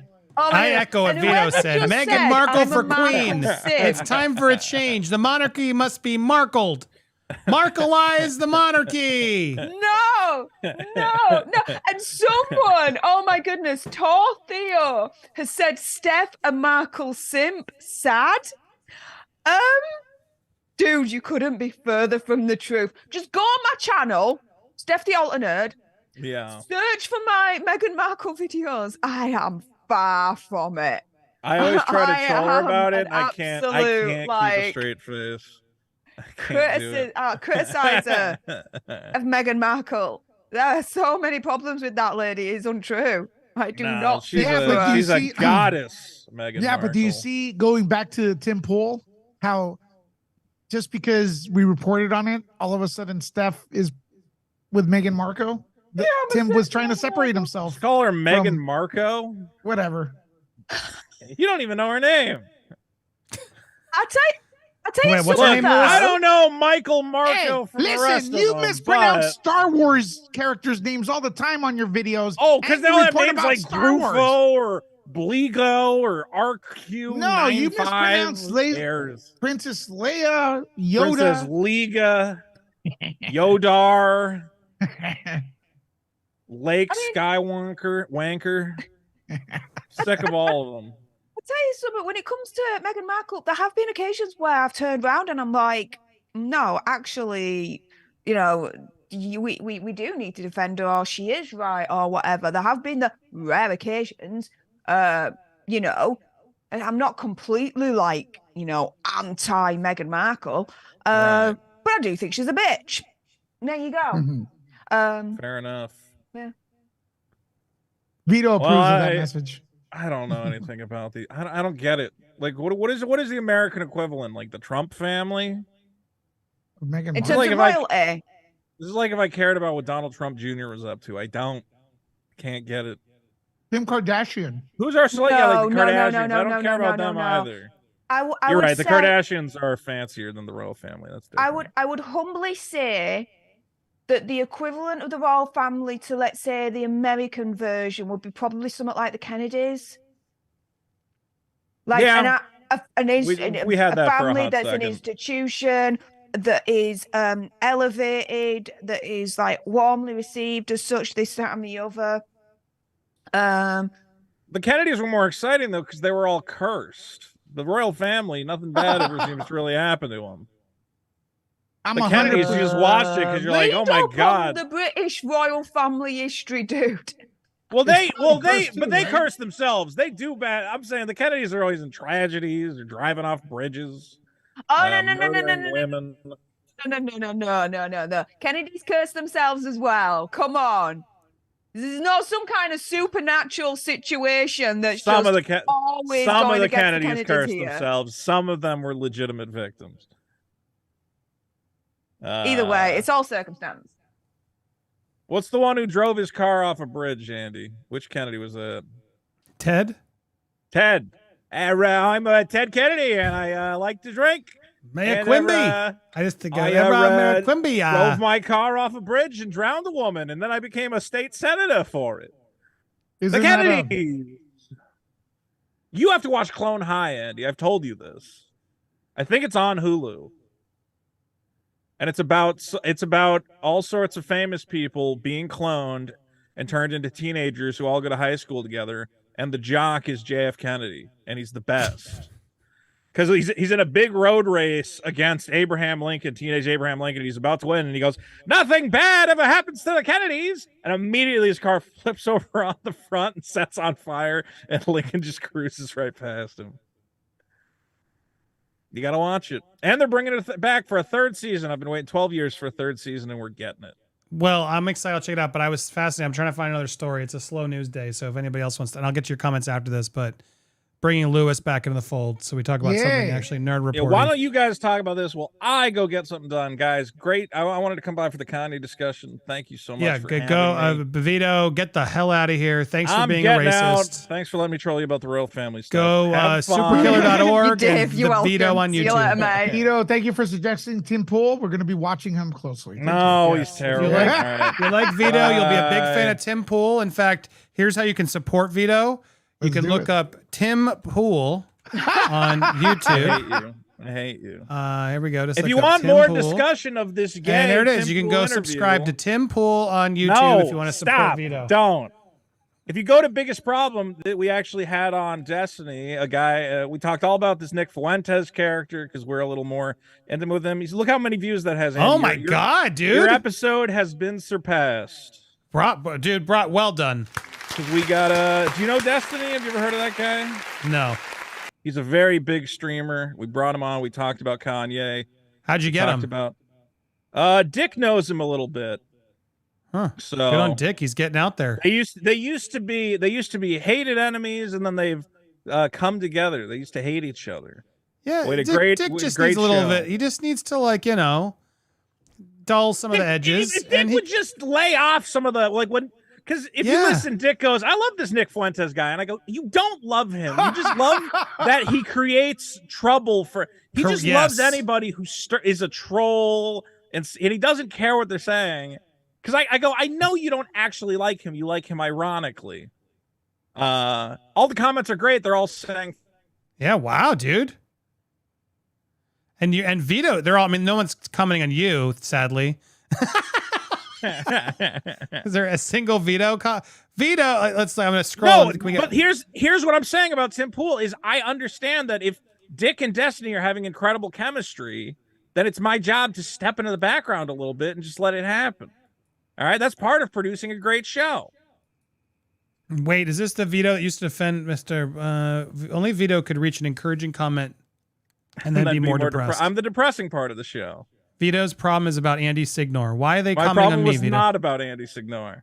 Because I brought up, I said, when people have bad blood, you know, when people are fighting between each other, people were trying to guess who I was talking about, but I was not talking about you. Oh, interesting. I was talking. I'll be looking at watching it. Yeah, now we're all gonna have to watch and see if he's talking about me. I didn't bring you up. I didn't. Oh wow. People were trying to guess who I'm talking about. No, but you were insinuating. Who? I mean, everybody has bad blood. There's people.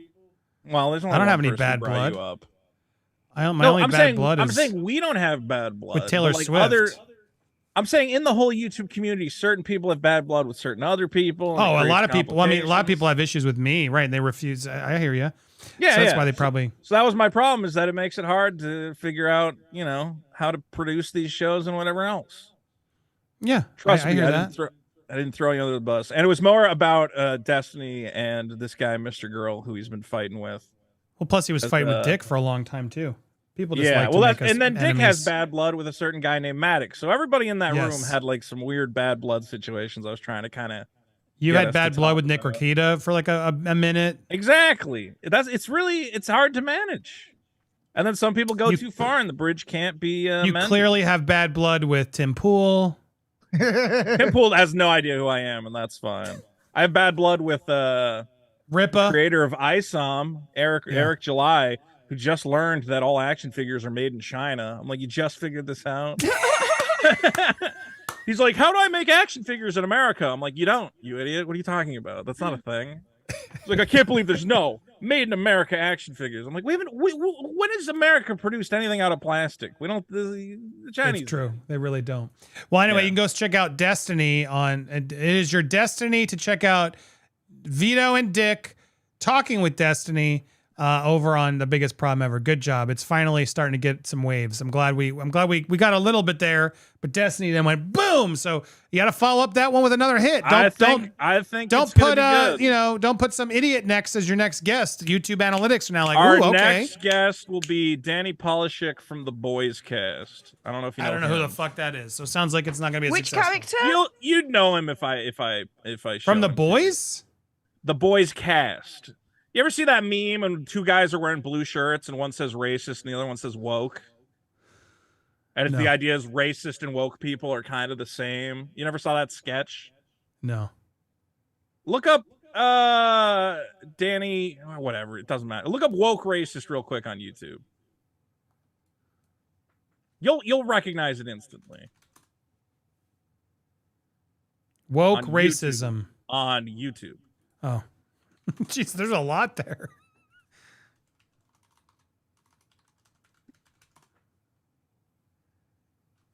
The third one down.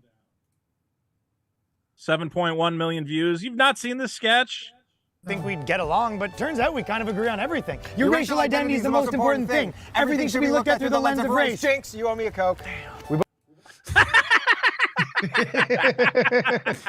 think I have. It's a really good sketch. And which one's coming on? The guy on the left is nice. Ryan Long's the guy on the right, and then he's Vito, when you said The Boys, do you know where my mind went to? The TV show The Boys? Yeah. I hopefully we'll get some guys. Getting guests is hard. Andy's good at it. Start making some noise. Yeah, no, it's a chore. Andy, produce our podcast. Find us some guests. Yeah, I gotta make sure Dick doesn't keep supporting like Nazis, and maybe he's not supporting Nazis. All right, he voted for Trump. He's gotta make sure. You gotta stop.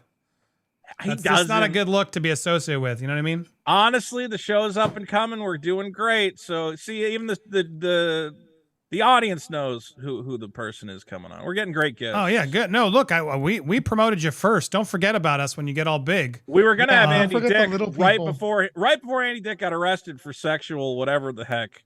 We were supposed to save. Do you want Jamie Kennedy? Yeah, I want Jamie Kennedy. That'd be great. I could probably get you Jamie Kennedy, but you got to be. He's how do I say this more nicely? Reasonable?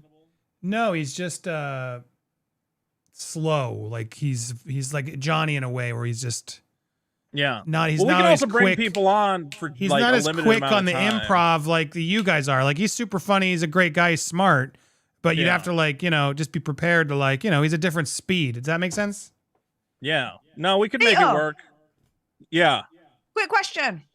Yes. Where's my invite? Where's your invite to the show? Yeah. I'll bring you on. I'm supposed to get Lewis and we've been trying to get like they're too big for us now, Steph. Steph. You never asked me either, man. He's like, don't try to like. He's like, oh no, you guys are too small. How many Steph subscribers do you have?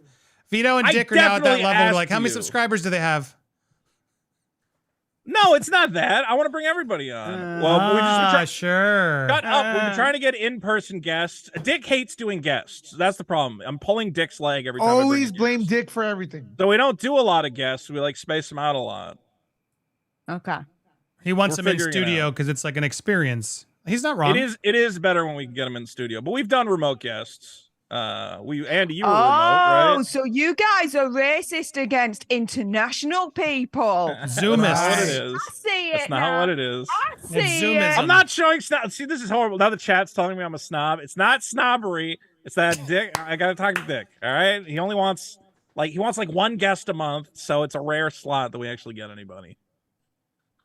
Don't you do it weekly? Everybody, you know what? Everybody come on the show. Like everybody can come. Well, you have the show. It's your show now. Forget it.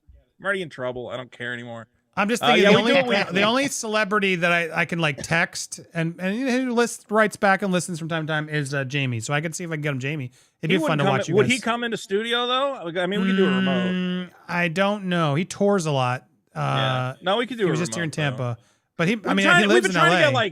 We're trying to get like stand-up we're trying to get like comics a lot like of the Nick time. Fuentes and Kanye. You got to get Kanye on the biggest problem, but it's going to be the Jews. And then what are you going to do? Sorry, I froze for a second. Am I back? Oh, if Kanye came on and said the biggest problem in the universe was the Jews, how would you respond, Vito? I would say, well, Kanye, why don't you tell us why? Here on the biggest problem in the universe. Yeah, I think we should. There's still a chance we might get him on. We have mutual friends with Ye, and I think he might go on Dick's show first because Dick also has his own podcast. But we'll see. But yeah, we're trying to get like a lot of comedians and stuff. Although I think we might try to have Jody on because I think Jody's hilarious.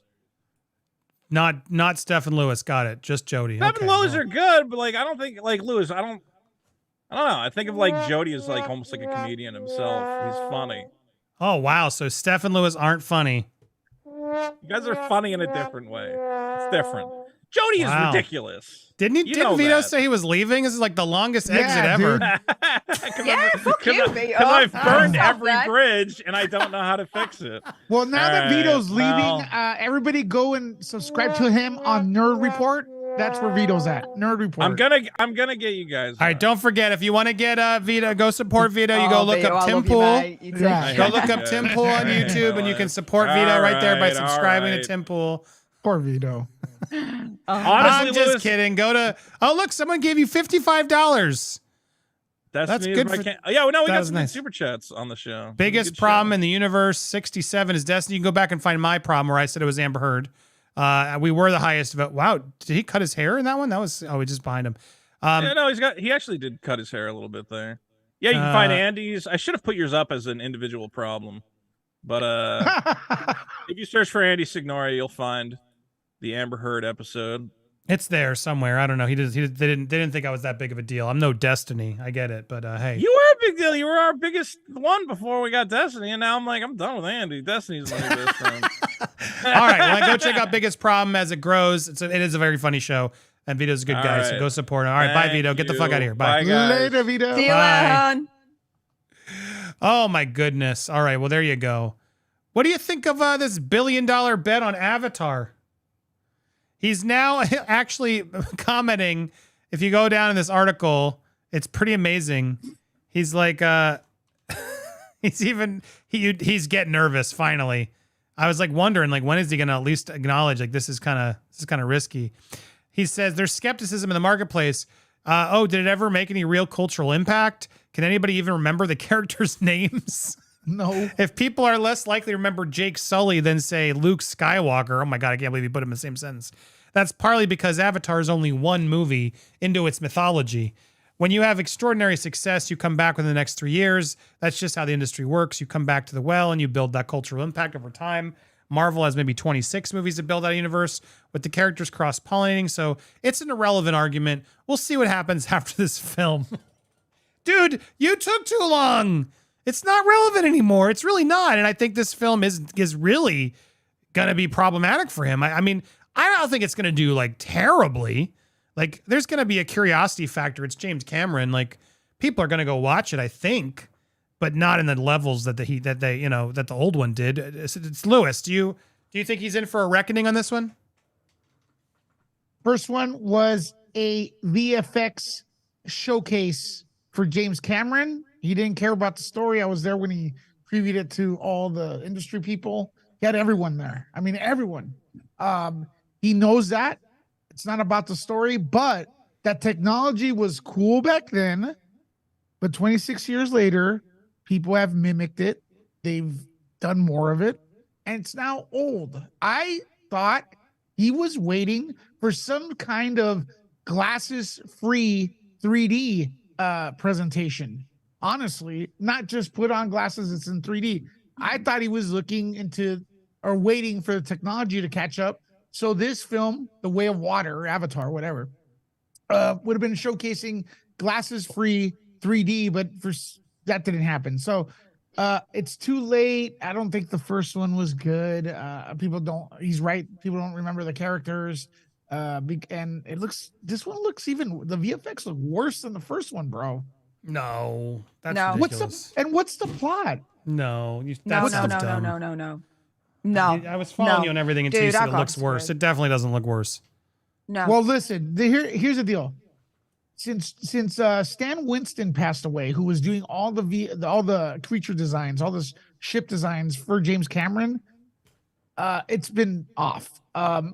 You could tell they tried to mimic it during the first Avatar, but it just didn't work. I just hate the creature designs, and the ships look awful. I don't know. It just looks like green screen on top of green screen to me. So that's my take. When I saw the literally the world preview of it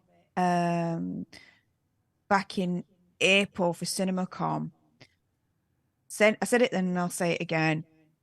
Story, I don't even know what the story is. Couldn't name the characters, but the effects, like seriously, you're going through the jungle, feels like you're behind them, and you're going through it with them. You're underwater, it feels like you're freaking underwater with them. Like in terms of like the effects and the 3D-ness of it all and the immersive kind of nature of this film, well, from like the 2 minutes I saw, he got it there. Is it $1 billion kind of movie that it's going to make? No. And there's a reason as to why. This movie is going to be coming out, next month? If I remember rightly. 2 weeks. No, 2 weeks, even worse then. Oh yeah, well, technically next month because we're still in November. But yeah, it's coming out in 2 weeks, right? No one knows really what this film is about. Everyone's confused about what this film is about. No one knows really that much about the characters or anything else. It's just a James Cameron Avatar sequel. Effects. There's not much of a promotion here to actually get the audience to buy into it, for them to want to spend $20-$30 on a ticket-to-see movie. So I will be very, very surprised if worldwide it crosses that $1 billion mark. I'll be extremely surprised because there should be a heck of a lot more promotion at this point. You know, all the actors going on different shows, seeing it online, see the advertisements, the magazine covers, everything. It's zero. This is zilch. There's no press junket. There's nothing. See, no promotion for it. Well, they're probably banking on the Chinese market because it did do well for them for the first film. And I think it will do well again if it gets released there, but they're having a lot of problems right now. So if they don't open in the Chinese market, dude, I don't see it reaching $1 billion in the US. I mean, my prediction, I'm going to say it right now, 400 to 500 million. Like Marvel. which is not bad. No, it's good at the most.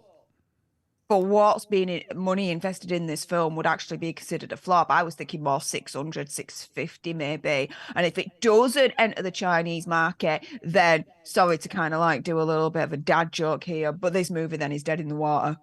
Boom. There you go.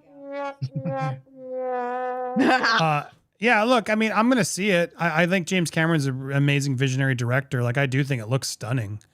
And this report does sort of break a little bit more down. What's crazy is it's about Zoe Saldana. It plays Natiri, and then it's Jake Sully is Sam Worthington.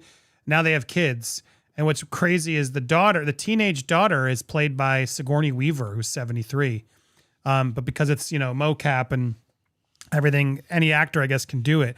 Kate Winslet plays a character from another ocean-bound Na'vi clan.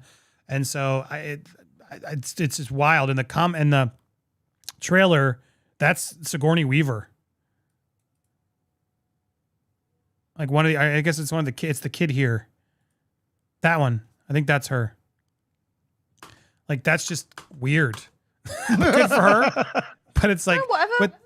But it's like, I can't even tell who the people are, what they are. I was never a huge fan of these characters. The design's awful. The design's just weird. Exactly. Just a weird, like, definitely looks like different. Like, they look alien-y and a different thing. But if you're really going to go this far with the design, like, why not go a little bit? Why did it have to be these 9-foot blue things?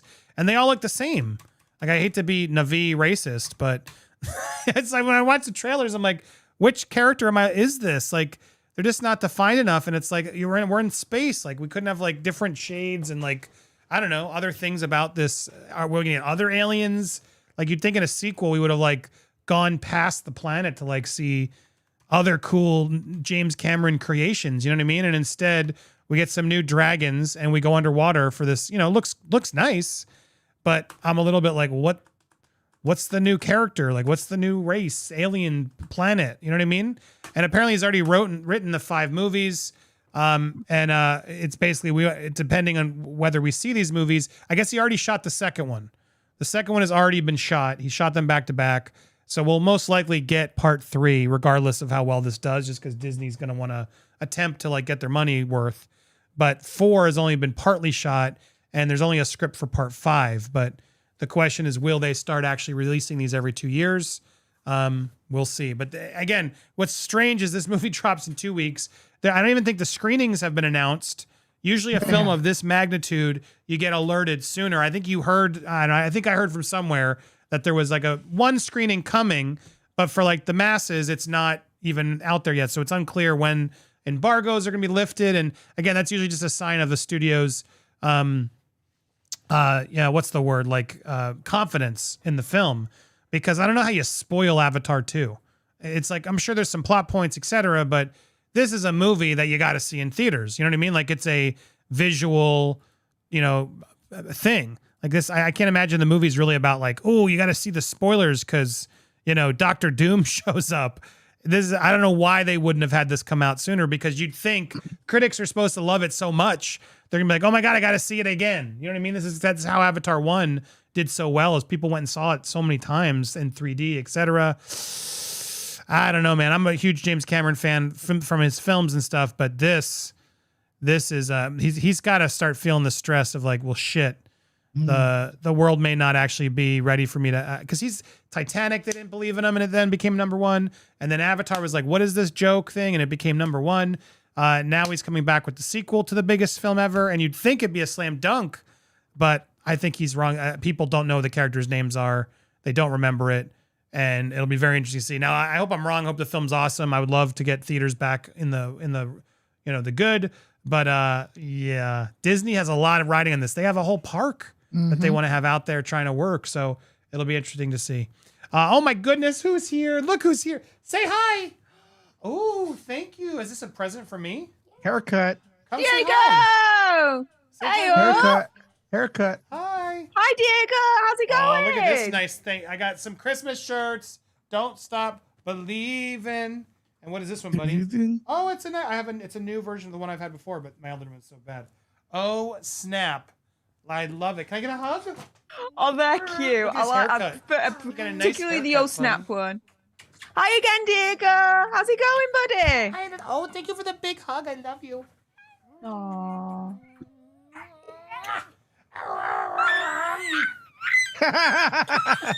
I'm tickling you. I'm tickling you. Did you have a good day at school? Yes. Good. Oh, all right, good. All right. Well, anyway, there we go. What else are we talking about, guys? I got some more information for you if you want to me to share it about Avatar: The Way of Water. Yeah, go for it. Okay, so the general press, not the elite press, because they do them on two waves usually. The first wave are the ones that claim the movie is the best thing ever. They have probably their tweets ready before they even watch the movie, ready to go. As soon as the movie ends, they have ready to go. Boom! They make up words to compliment the film because they were invited to the world premiere. Yeah. That, I don't know when they're watching exactly, but the hint is that the social media embargo for Avatar 2 breaks on Thursday, December the 6th. Okay. So that's a couple weeks before. That's actually in a couple days. Yeah. That's less than a days. week. Right. And then now we got the general press. That's like the second wave. Yeah. Gets to watch the film the week of release on the Monday on the 12th. And that's actually okay. So they don't get to express their opinion on the social media, but the next day, the 13th at 9 a.m. Pacific Standard Time, you're allowed to review the film completely if you are a couple of days before it's released. Right. Ooh. The 13th is when the real reviews, you'll see the RT review if you care about those. So the film actually comes out on 16th. I guess on the what? 15th? 16th, I believe. 1/6. Oh, so yeah. It's just literally they see it on the 12th, 13th. Which one is it again? Okay, 12th there's a screening. So 12th is a screening, but 13th is when they can start opening their gobs. So you're talking 2-3 days before the film is released. Correct. That's when the reviews are going to come out. That ain't a good sign. No, but to their defense, the social media embargo is on the 6th. But again, Steph and Andy, we know that I think this hurts the films. We saw the reaction about Black Panther from the people coming out of the world premiere, and I felt like it hurts the film because a lot of those critics were making up complimentary words that I've never even heard before, just to out promote, blow smoke up these movies. But on Twitter, they were trying to outdo each other. You always hear stuff like such and such Marvel movie is a game changer, best one yet. You haven't lived life until you've seen, Iron Man 20, like stuff like that. If you start seeing things like that, because the issue is that with, like, let's say the social media embargo being on the 6th, the general kind of what's it when it comes to social media, movie critics, opinion conspiracy theory, whatever, is that even if they've got something bad to say about the film, they'll always spin it into a positive because they want to keep the access going. Bingo. So that's and those why, people that got as the far as 6th, I'm concerned, their embargo's being lifted way Mm-hmm. before the actual critics. And even then, the social media embargo, it's going to be more of a reaction rather than an actual full review, right? Because that's usually how the social media embargoes go. Yeah. You're not allowed to actually fully review the film, but you are able to provide, let's say, a reaction to it. So it really don't mean that much anyway in the grand scheme of things, in all honesty. But we'll see. Disney's going to lose big on this. You can say bye to Avatar 4. Avatar 5 definitely not freaking happening. I'll tell you that right now. Avatar 3 on this. Avatar 3, if it was filmed back to back, let me audition for this real quick, Steph. This Friday on Disney Plus, James Cameron presents Avatar 3, The Way to Streaming Service. Although, in other news, I can finally announce that I have got a PO box. Now, I'm going to get the details through in the next 7 days, guys, so I'll be able to tell you exactly the address for the PO box. But this has been widely so much freaking requested. When are you going to get a PO box? Can you get a PO box? Blah, blah, blah. And right in time for the holidays, too. Bravo. Yeah, but I promised everyone as soon as I moved into my new home, one of the big priorities I was gonna do was get a PO box. I've got one. I've just got to wait for Royal Mail to confirm the actual details, so then I can, give that to you guys, and then go nuts, because you guys have been asking for it a lot. So yeah, you get to send me stuff shortly. I'm a bit scared. See what happens. Set up that, set that up, and then people can actually send whatever they want. It's pretty epic. Yeah. And I got the service where they're just going to send it to me. As in, I don't have to go to the delivery office to then collect it, because I really do not have A, time for that, and B, I can't be bothered. I'll just let Royal Mail deliver it to me. Yeah, I paid a little bit extra for it, but screw it. They can do the work. Wow. So, yeah. That'll be fun. And yeah, hopefully, if I am lucky enough to get a couple of things before Christmas, then I could do like my first ever PO unboxing for the Christmas holidays, which will be fun. So yeah, I'm looking forward to seeing where it goes. But I've just got it for the first 3 months to begin with, see how we get on, and then I'll review it and see if I'm going to extend it or not. But yeah.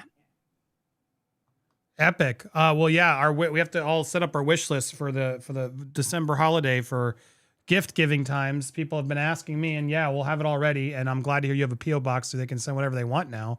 Yeah. Be prepared. You're gonna get a lot of weird stuff. Oh yeah. That's why I'm saying I'm a little bit scared, a little bit apprehensive. But it's pretty much like every week. It's like PO box. It's a coming. Well, it's definitely coming now. So I'm excited. I'll have to send something too. Oh, I got to think about it. Send something epic. I'll drop my PO box in the comments. I would love for people to draw me somehow. Some artists out there just like ooh, that's drawing. Fun. I love when people do that. Or if they could draw the entire crew back here, I could put it in a poster form.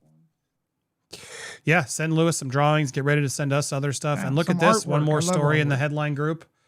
Jennifer Lopez thought she was going to die after first breakup with Ben Affleck. Did you guys know it was that serious?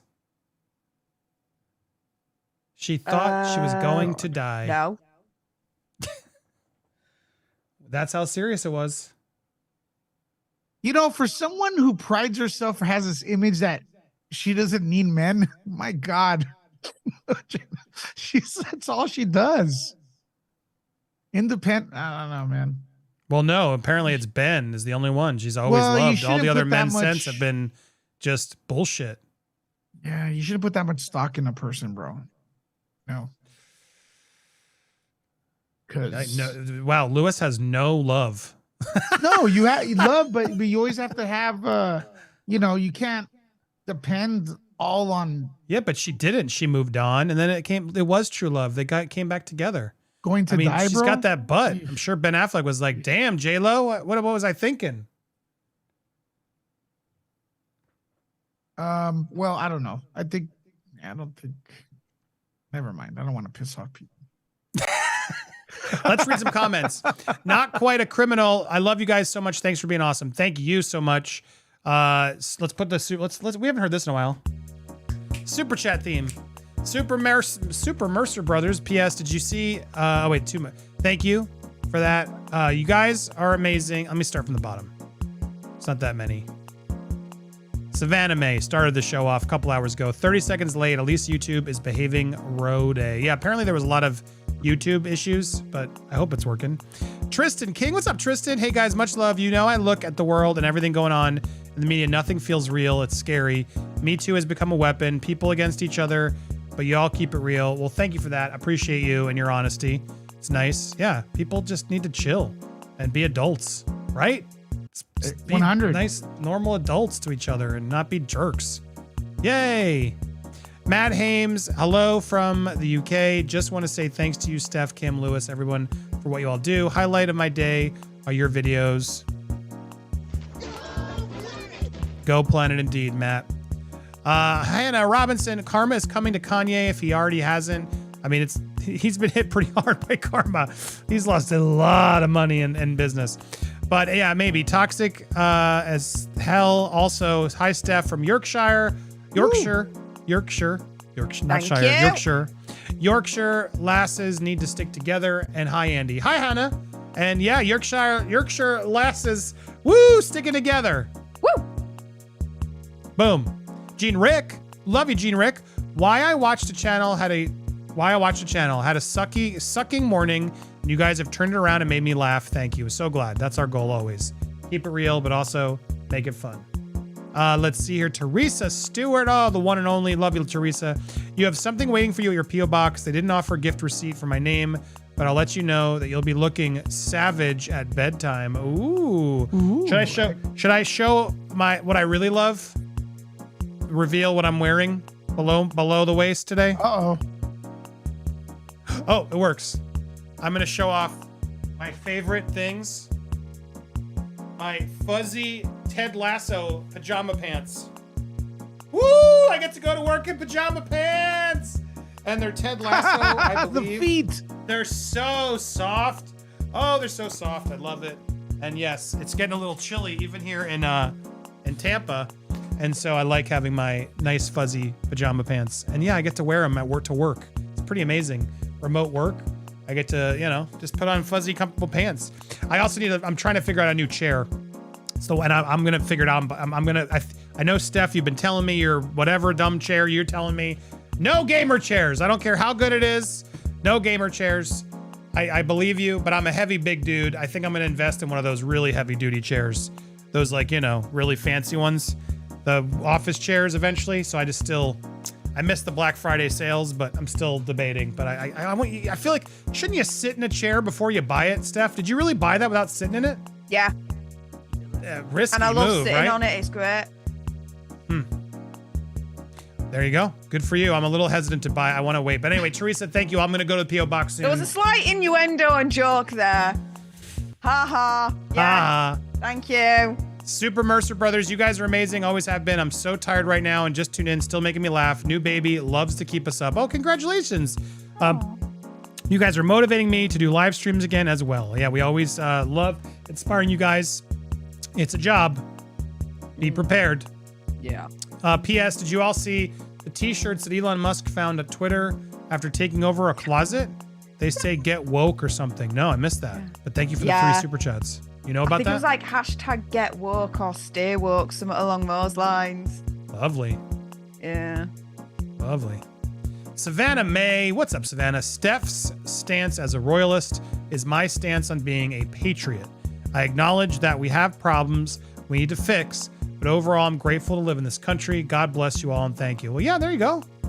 You're allowed. Good for you, man. We're not going to knock you for that. You're allowed to be all for your country as long as you're being nice and respectful to everybody. You can still love your country, of course.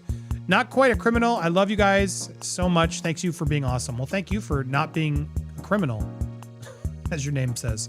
Shelly Fitzgerald, thank you. For real. Shelly, thank you as well. And then V's channel, the last super chat in. Everybody else wants to support today's show. If you had fun, drop some coins in the jar for not only myself, but also Nerd Report on Cash App, or his link tree is on my link tree. Go to the pin link, or Steph Alter Nerd over on Cash App as well. Please support your creators because it is a lot of work to sit here and do it all. So we appreciate you guys helping us because that's what keeps it going. We're able to do this more often for you and give you more content. And there you go. The other thing just saying hi from V's channel, Andy, looking slimmer. Thank you. I'm still trying, still working on it. Being healthy. I'm not less posting on Instagram because it stresses me out. But I'm still doing it, and I will still do another. I'll do some more run streams on Instagram, so make sure you follow me. In fact, let's go plug that quickly. It's always good to find all the links over on my link tree. You can go to YouTube. You can donate via Stream Elements, Cash App, PayPal, The wish list would be, well, there's items on there. There's a couple big ones, a couple small ones, and I'm going to be adding some more. Merch, as well as joining my other channels here. Patreon, Twitter. You can also go to Instagram. I do go live there from time to time while I'm on my walks. Steph, Lewis, and Kim are also here, so you can go support them and ways to support. So that link on the pinned comment, you can find ways to support us all. So please click on over, and thank you so much for those kind words. My favorite thing is here, I'm looking, is I see a lot of old comments who are like starting the show late. They're like, "You're not being fair to Tim Pool." Oh my God.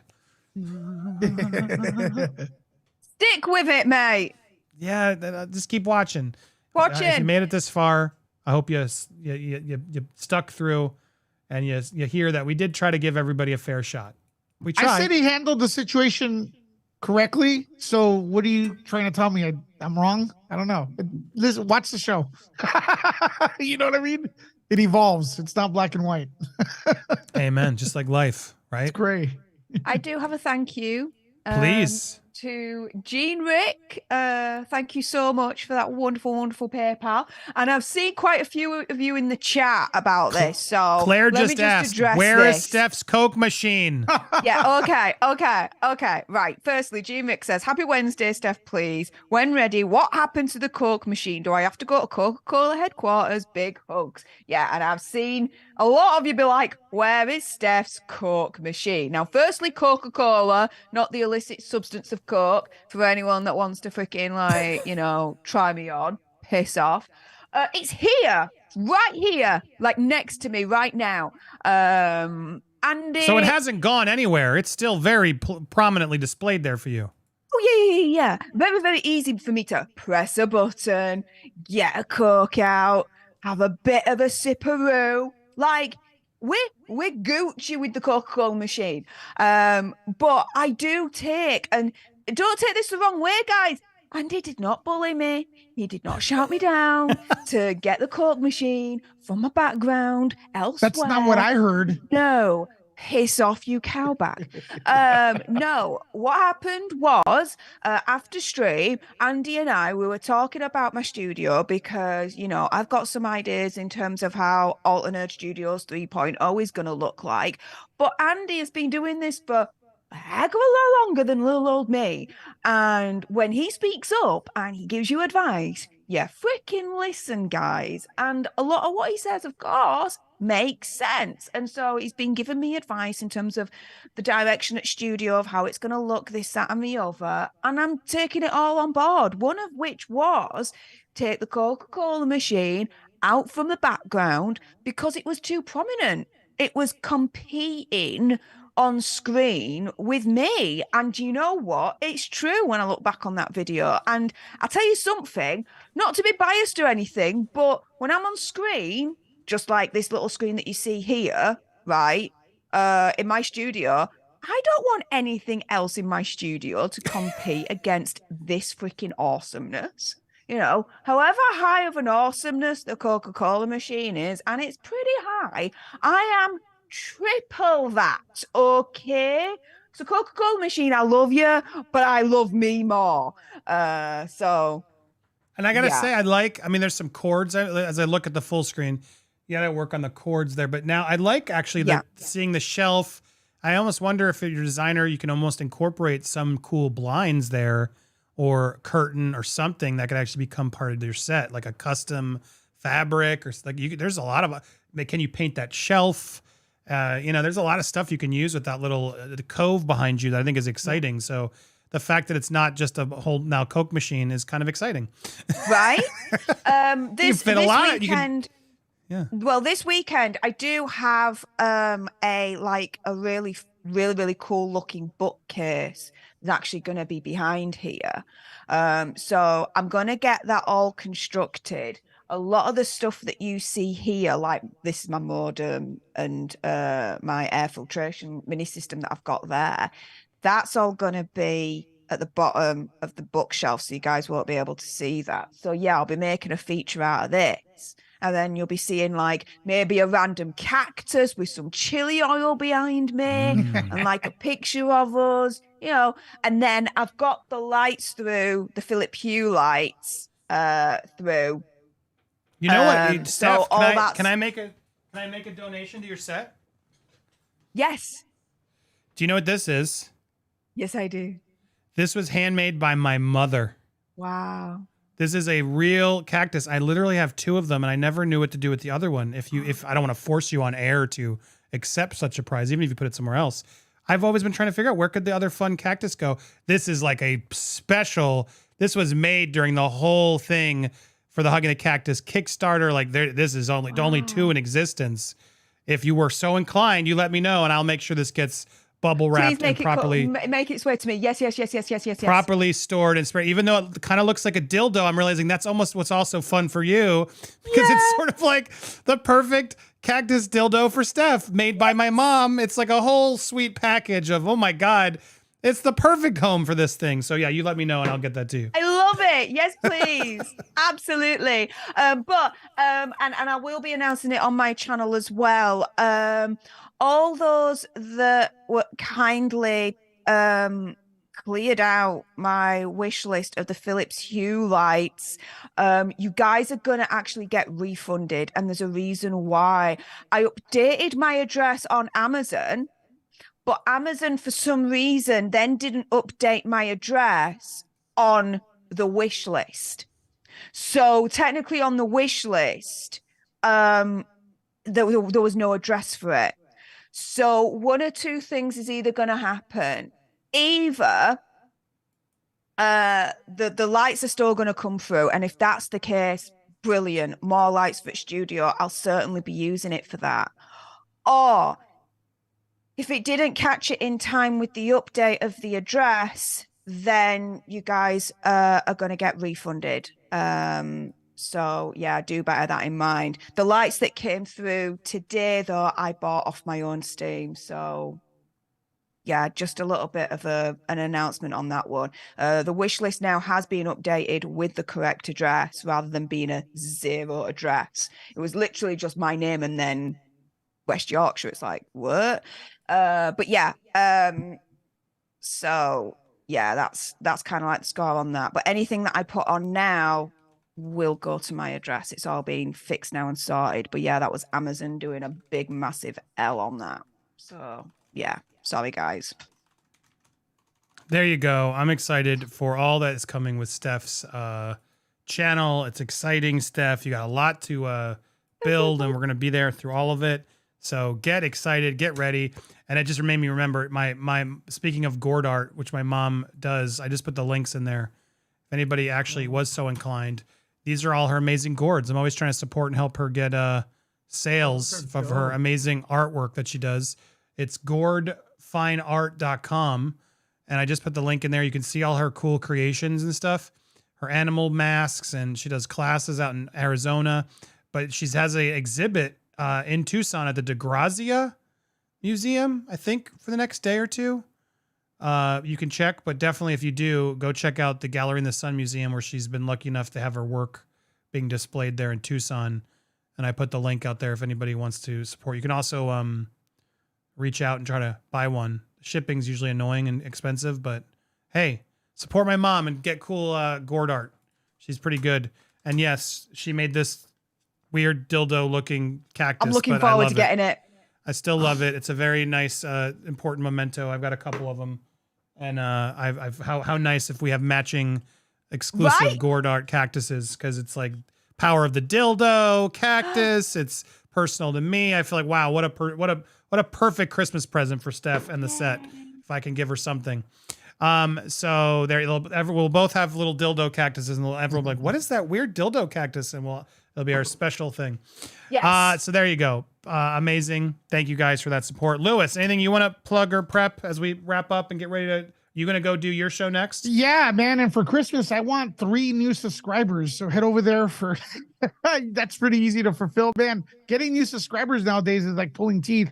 But yeah, I'm going to be talking about several things going live and stuff like that. Casey Anthony, Alyssa Milano. Wait, is this, she's really staying on Twitter to help people? Is that really what this is? Yeah, she's going to stand her ground. She's made the announcement that like her point of view needs to be represented and stuff, so that she's going to fight for us little people.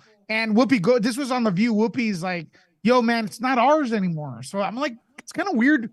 Whoopi Goldberg will be talking about a social media platform like being hers. Yeah. I don't get it. Does that prove that it was biased before? I don't know. You be the judge. It kind of does. It's a bad look. But honestly, like, this is the correct thing. Like, stop. I was just about to pivot over there, and you can mention this longer, but like Jim Carrey just did his exit. He's like, I'm leaving Twitter, but here's the thing, blah, blah, blah. And then it was like Moby, the singer. This will be my last tweet. Last night, Elon Musk posted an alt-right anti-Semitic meme, a fake CNN story, and an image of guns in his bedside table. Twitter has become a cesspool of racism, anti-Semitism, disinformation, and dim-witted alt-right hate, and it's time to leave. Yeah, I mean, look, that's your right. You can do whatever you want, but I feel like we should, not just leave. You should attempt to continue to have conversations and push against them. So in theory, yeah, Alyssa Ma is right. At least she's not being a hypocrite again, an idiot saying, I'm leaving, because I bet you Jim Carrey and Moby at some point in the next few years are going to want to do a tweet. And they're going to look like complete idiots when they're like, we left, we're leaving, this is my last one. Oh, really? And then what happens when you want to come back? Steph, what were we going to say? I'm slightly confused, Moby. And let me elaborate as to why. Twitter isn't just all those things, don't get me wrong. But there's always been alt-right, anti-Semitism, fake stories, images of guns, racism, dim-wittedness on Twitter, amongst other things as well. Do not get me wrong. I'm just pretty much listing what Moby's saying here. Where have you been, mate, the last 10 years or so? What the frick? You been living under a rock or something? Because, dude, this ain't new. And if anything, you just go on the internet and it's there anyway. On the internet, there's amongst great, brilliant things. You can find anti-Semitism, alt-right bullshit, fake stories, images of guns, evil racism, and everything else in between. So if you've got a problem with that being on Twitter, which I can appreciate you do, don't get me wrong, but you're going to make a stance on that and say, do you know what? I'm going to leave Twitter because of that. Fair play. But then how about if they are your principles and you're going to, die by the sword on that, leave the whole internet then. Because the whole internet's got that as well. Again, amongst other great things that are better and wonderful and not evil. But, yeah. Well, here's another thing. If you don't want to see that stuff, don't search it on the platform. I never bump into that stuff. The only stuff I bump into that's annoying and I feel is hateful and racist is Latinx, the word Latinx, because I want to see what dumb corporate entity is trying to alter the Spanish language to the English language because our language offends them. That's the only thing I ever see. I don't see anti-Semitism. I'm sure it's there, Steph. I'm not saying it's not, but don't search it. Don't dabble in these things. My friend the other day, he goes, man, there's a lot of porn on Twitter. And I'm like, I never see porn on Twitter. Why? Because I'm always on Steph's channel. Steph's liking her stuff. Andy's, Vito's. I'm in my thing. Okay. So if you're searching for that stuff, find it. You will. Anyways, I'm That's gonna go not live. true. Love I've you seen it guys. on my feed, and I have not searched for it. I've also followed a bunch of random followers earlier in Twitter career, so I have way more followers than you're supposed to, and that also can contribute because then you have random people on your feed that screws up your algorithm. But well said. Good, stay. Don't if you don't want to watch. See you guys in a bit. Love you guys. See you in a bit. Thanks, Lewis. Bye. He'll be there in a second as we go over there next, and I get ready to go see my kids and then watch The Whale tonight. Ooh, nice. I think that's going to be heavy. Let's see. We had a couple more chats. Claire, where's Steph's Coke machine? We just addressed it. So there you go. Candace Needling, you were all amazing. And I wasn't having a bad day because tomorrow is my birthday and I'm not going to be able to do anything because my spine is bad. Oh, well, it was like, that was a positive. And it was, well, happy almost birthday, Candace. I hope we get to see you then tomorrow for your birthday. If you can't do anything, we'll be here again live. Keep you entertained. And if you remind me, we'll sing you happy birthday. So happy almost birthday. And I hope your spine recovers or stays healthy and you're staying happy and positive. So there you go. Let's have some good days. Cheryl E.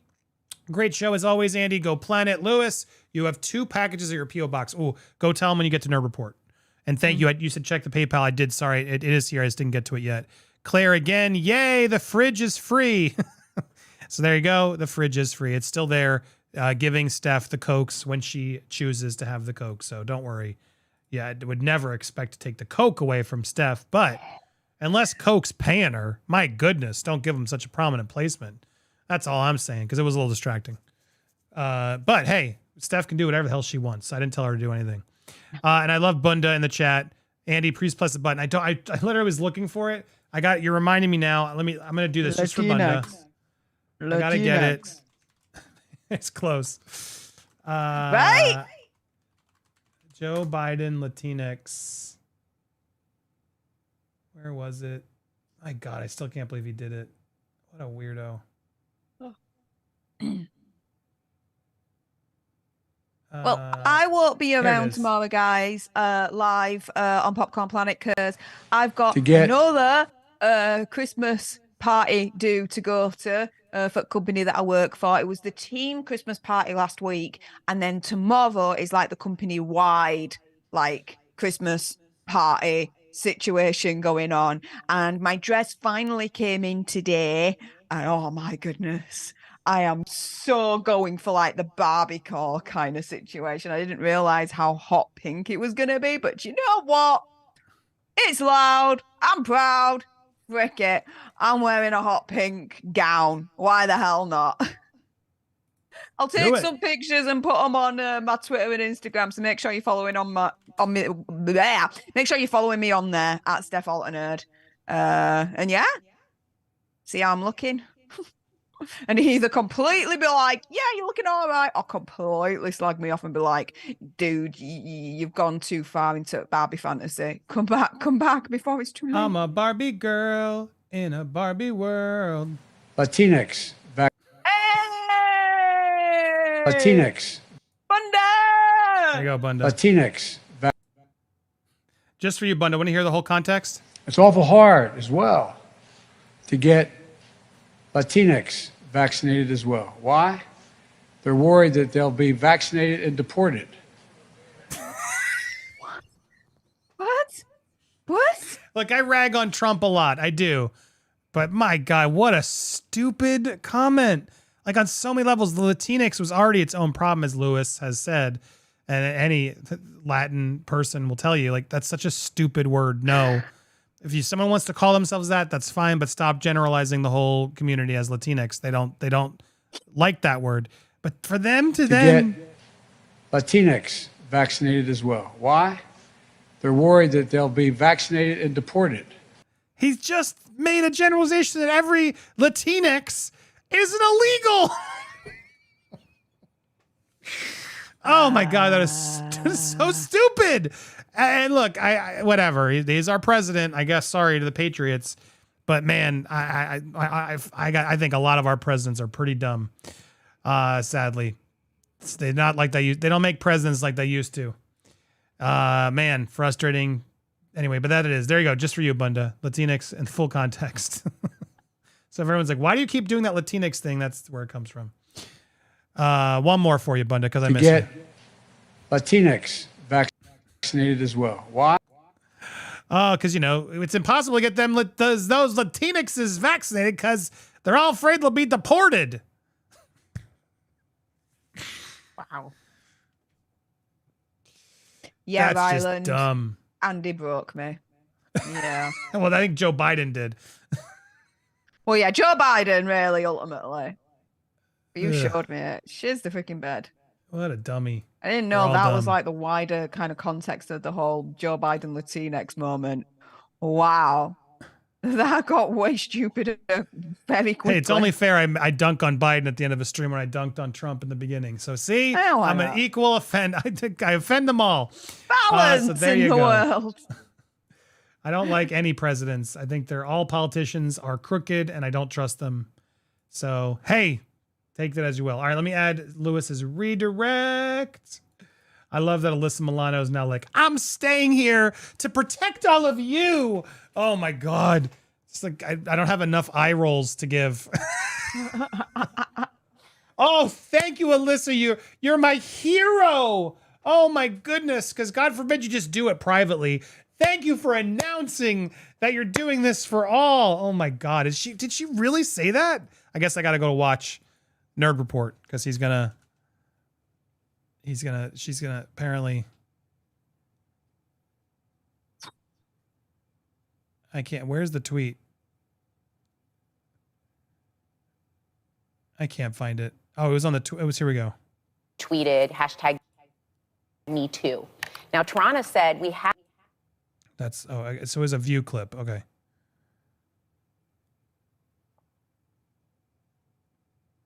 She's talking about her activism. Look, I don't, she. When you tweeted that you returned your Tesla. So you used to be a supporter of Elon Musk's vision. Yes. What happened? What changed your mind? Well, I mean, for me, speaking of in that hypocrisy of driving that car when, you know, that happened. But also, I'm kind of like I'm so annoyed with all of these billionaires, with like the exception of a few, but especially Elon. Which ones? And Musk, like, you buy Twitter to destroy it for $40 billion, right? $40 billion. Elon Musk, imagine if he donated that money to UNICEF. I know. Yeah. He would change the world. There would be no hunger. I mean, I agree with him there. I agree with him there. If he's really trying to help society, there was a lot of better uses for the funds of 40 million than buying Twitter. Do you disagree on that point at least, Steph? Could 40 billion do a lot for the world? Of course it could. Goes without saying. She's the freaking bed. However, he decided to buy Twitter with it. You cannot then judge him and say, why couldn't you have used that 40 billion then for the world instead of buying Twitter? Well, hang on a minute then. What about all the other billionaires, right? That buy buy oh my God, it was other conglomerates. So for example, Amazon and MGM, right? What was it? MGM? Maybe I'm getting them mixed up. 007 studio. Yeah. The Lion one. MGM. Yeah, it's MGM. It is MGM, isn't it? Okay, United right. Artists, Yeah. MGM, yeah. So Amazon, right, paid MGM, I believe, in the region of about $9-10 billion for basically their whole back catalogue, including, I believe, the James Bond situations, right? Where's Alyssa Milano turning around and being like, well, you know what? That $9-10 billion, if you donated that to UNICEF, that would have been way better than buying MGM. Right? I mean, I'll challenge you. You. Elon Musk has been out there saying he did it to help society. Like, that's why he said he did it. Like, do you remember that quote?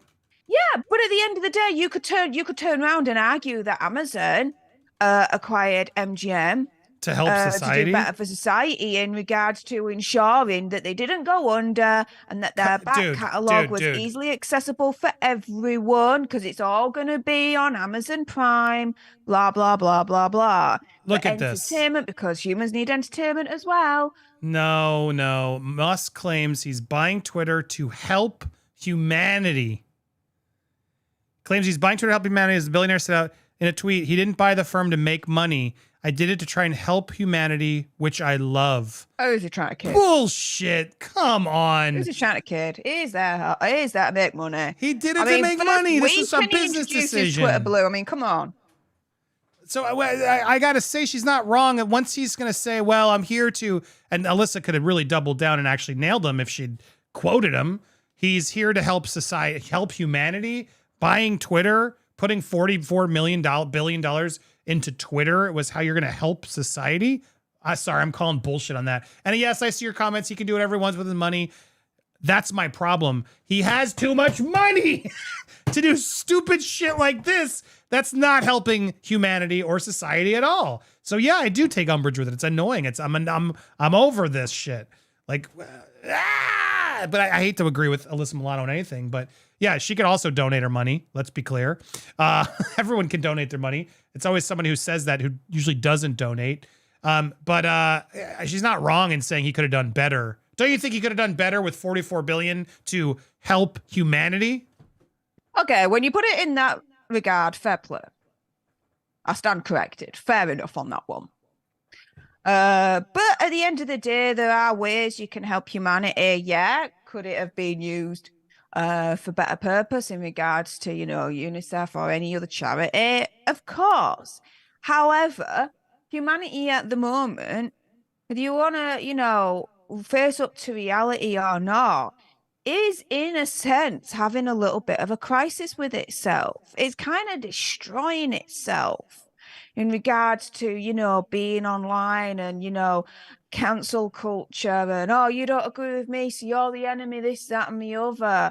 This whole free flow of exchange of ideas where tolerance is kind of also applied and critical thinking is applied has gone completely out of the window. And that is important to kind of identify. So if Elon Musk via Twitter is able to try and improve things in that score so that people then aren't afraid to speak out their own opinions for fear of getting shouted down by the left, right, or whatever, or be cancelled, this, that, and the other, then to me, that is helping humanity just in a slightly different way that you might think is not conventional. But for me, communication between human beings is one of the basic things that we do. And when that communication isn't healthy, when it comes to exchange of ideas, then there is a problem, because when it's not healthy, when it comes to exchange of ideas, it means that humanity doesn't progress because it's not tolerant enough to adopt new ideas or new ways of thinking, because your way of thinking isn't the same as mine. Therefore, you're the enemy and I'm not going to entertain the idea of yours at all. Where do we go from there, right? So if he's able to actually improve that on the internet and improve that on Twitter, then in a way for me, yeah, it is helping humanity. Well, that's one positive way to look at it. So there you go.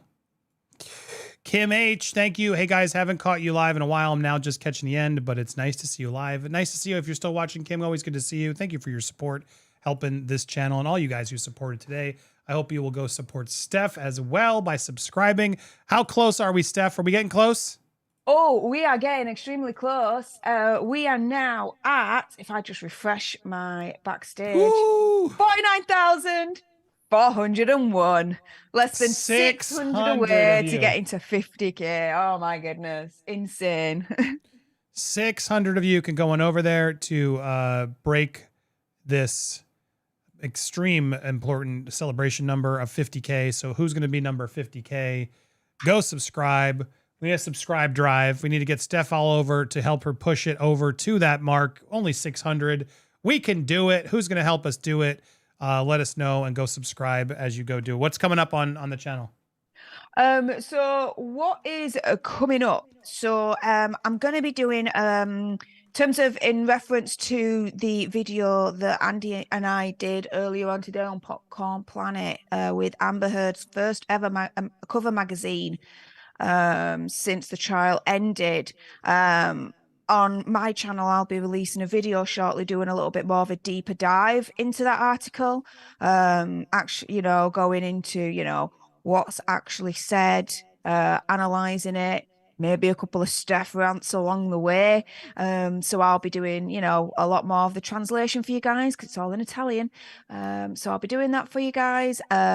Tomorrow, unless I can do a pre-record, there might not be a video because basically I'm going to be partying down. But Friday there will be definitely another video. Basically, news, pop culture, serve a little bit of sass and gobbiness. Why not? Come on over. Let's have some fun. Let's go for it. Woo! Love it. Go support our friend Steph, and then we're going to go support, there's it is. I just put the link in there. Go sub. And then we're going to support Lewis next on his show as he's out there talking about this Alyssa Milano thing. I'll be watching because I'm curious as well. So there we go. Let's make our outro ready.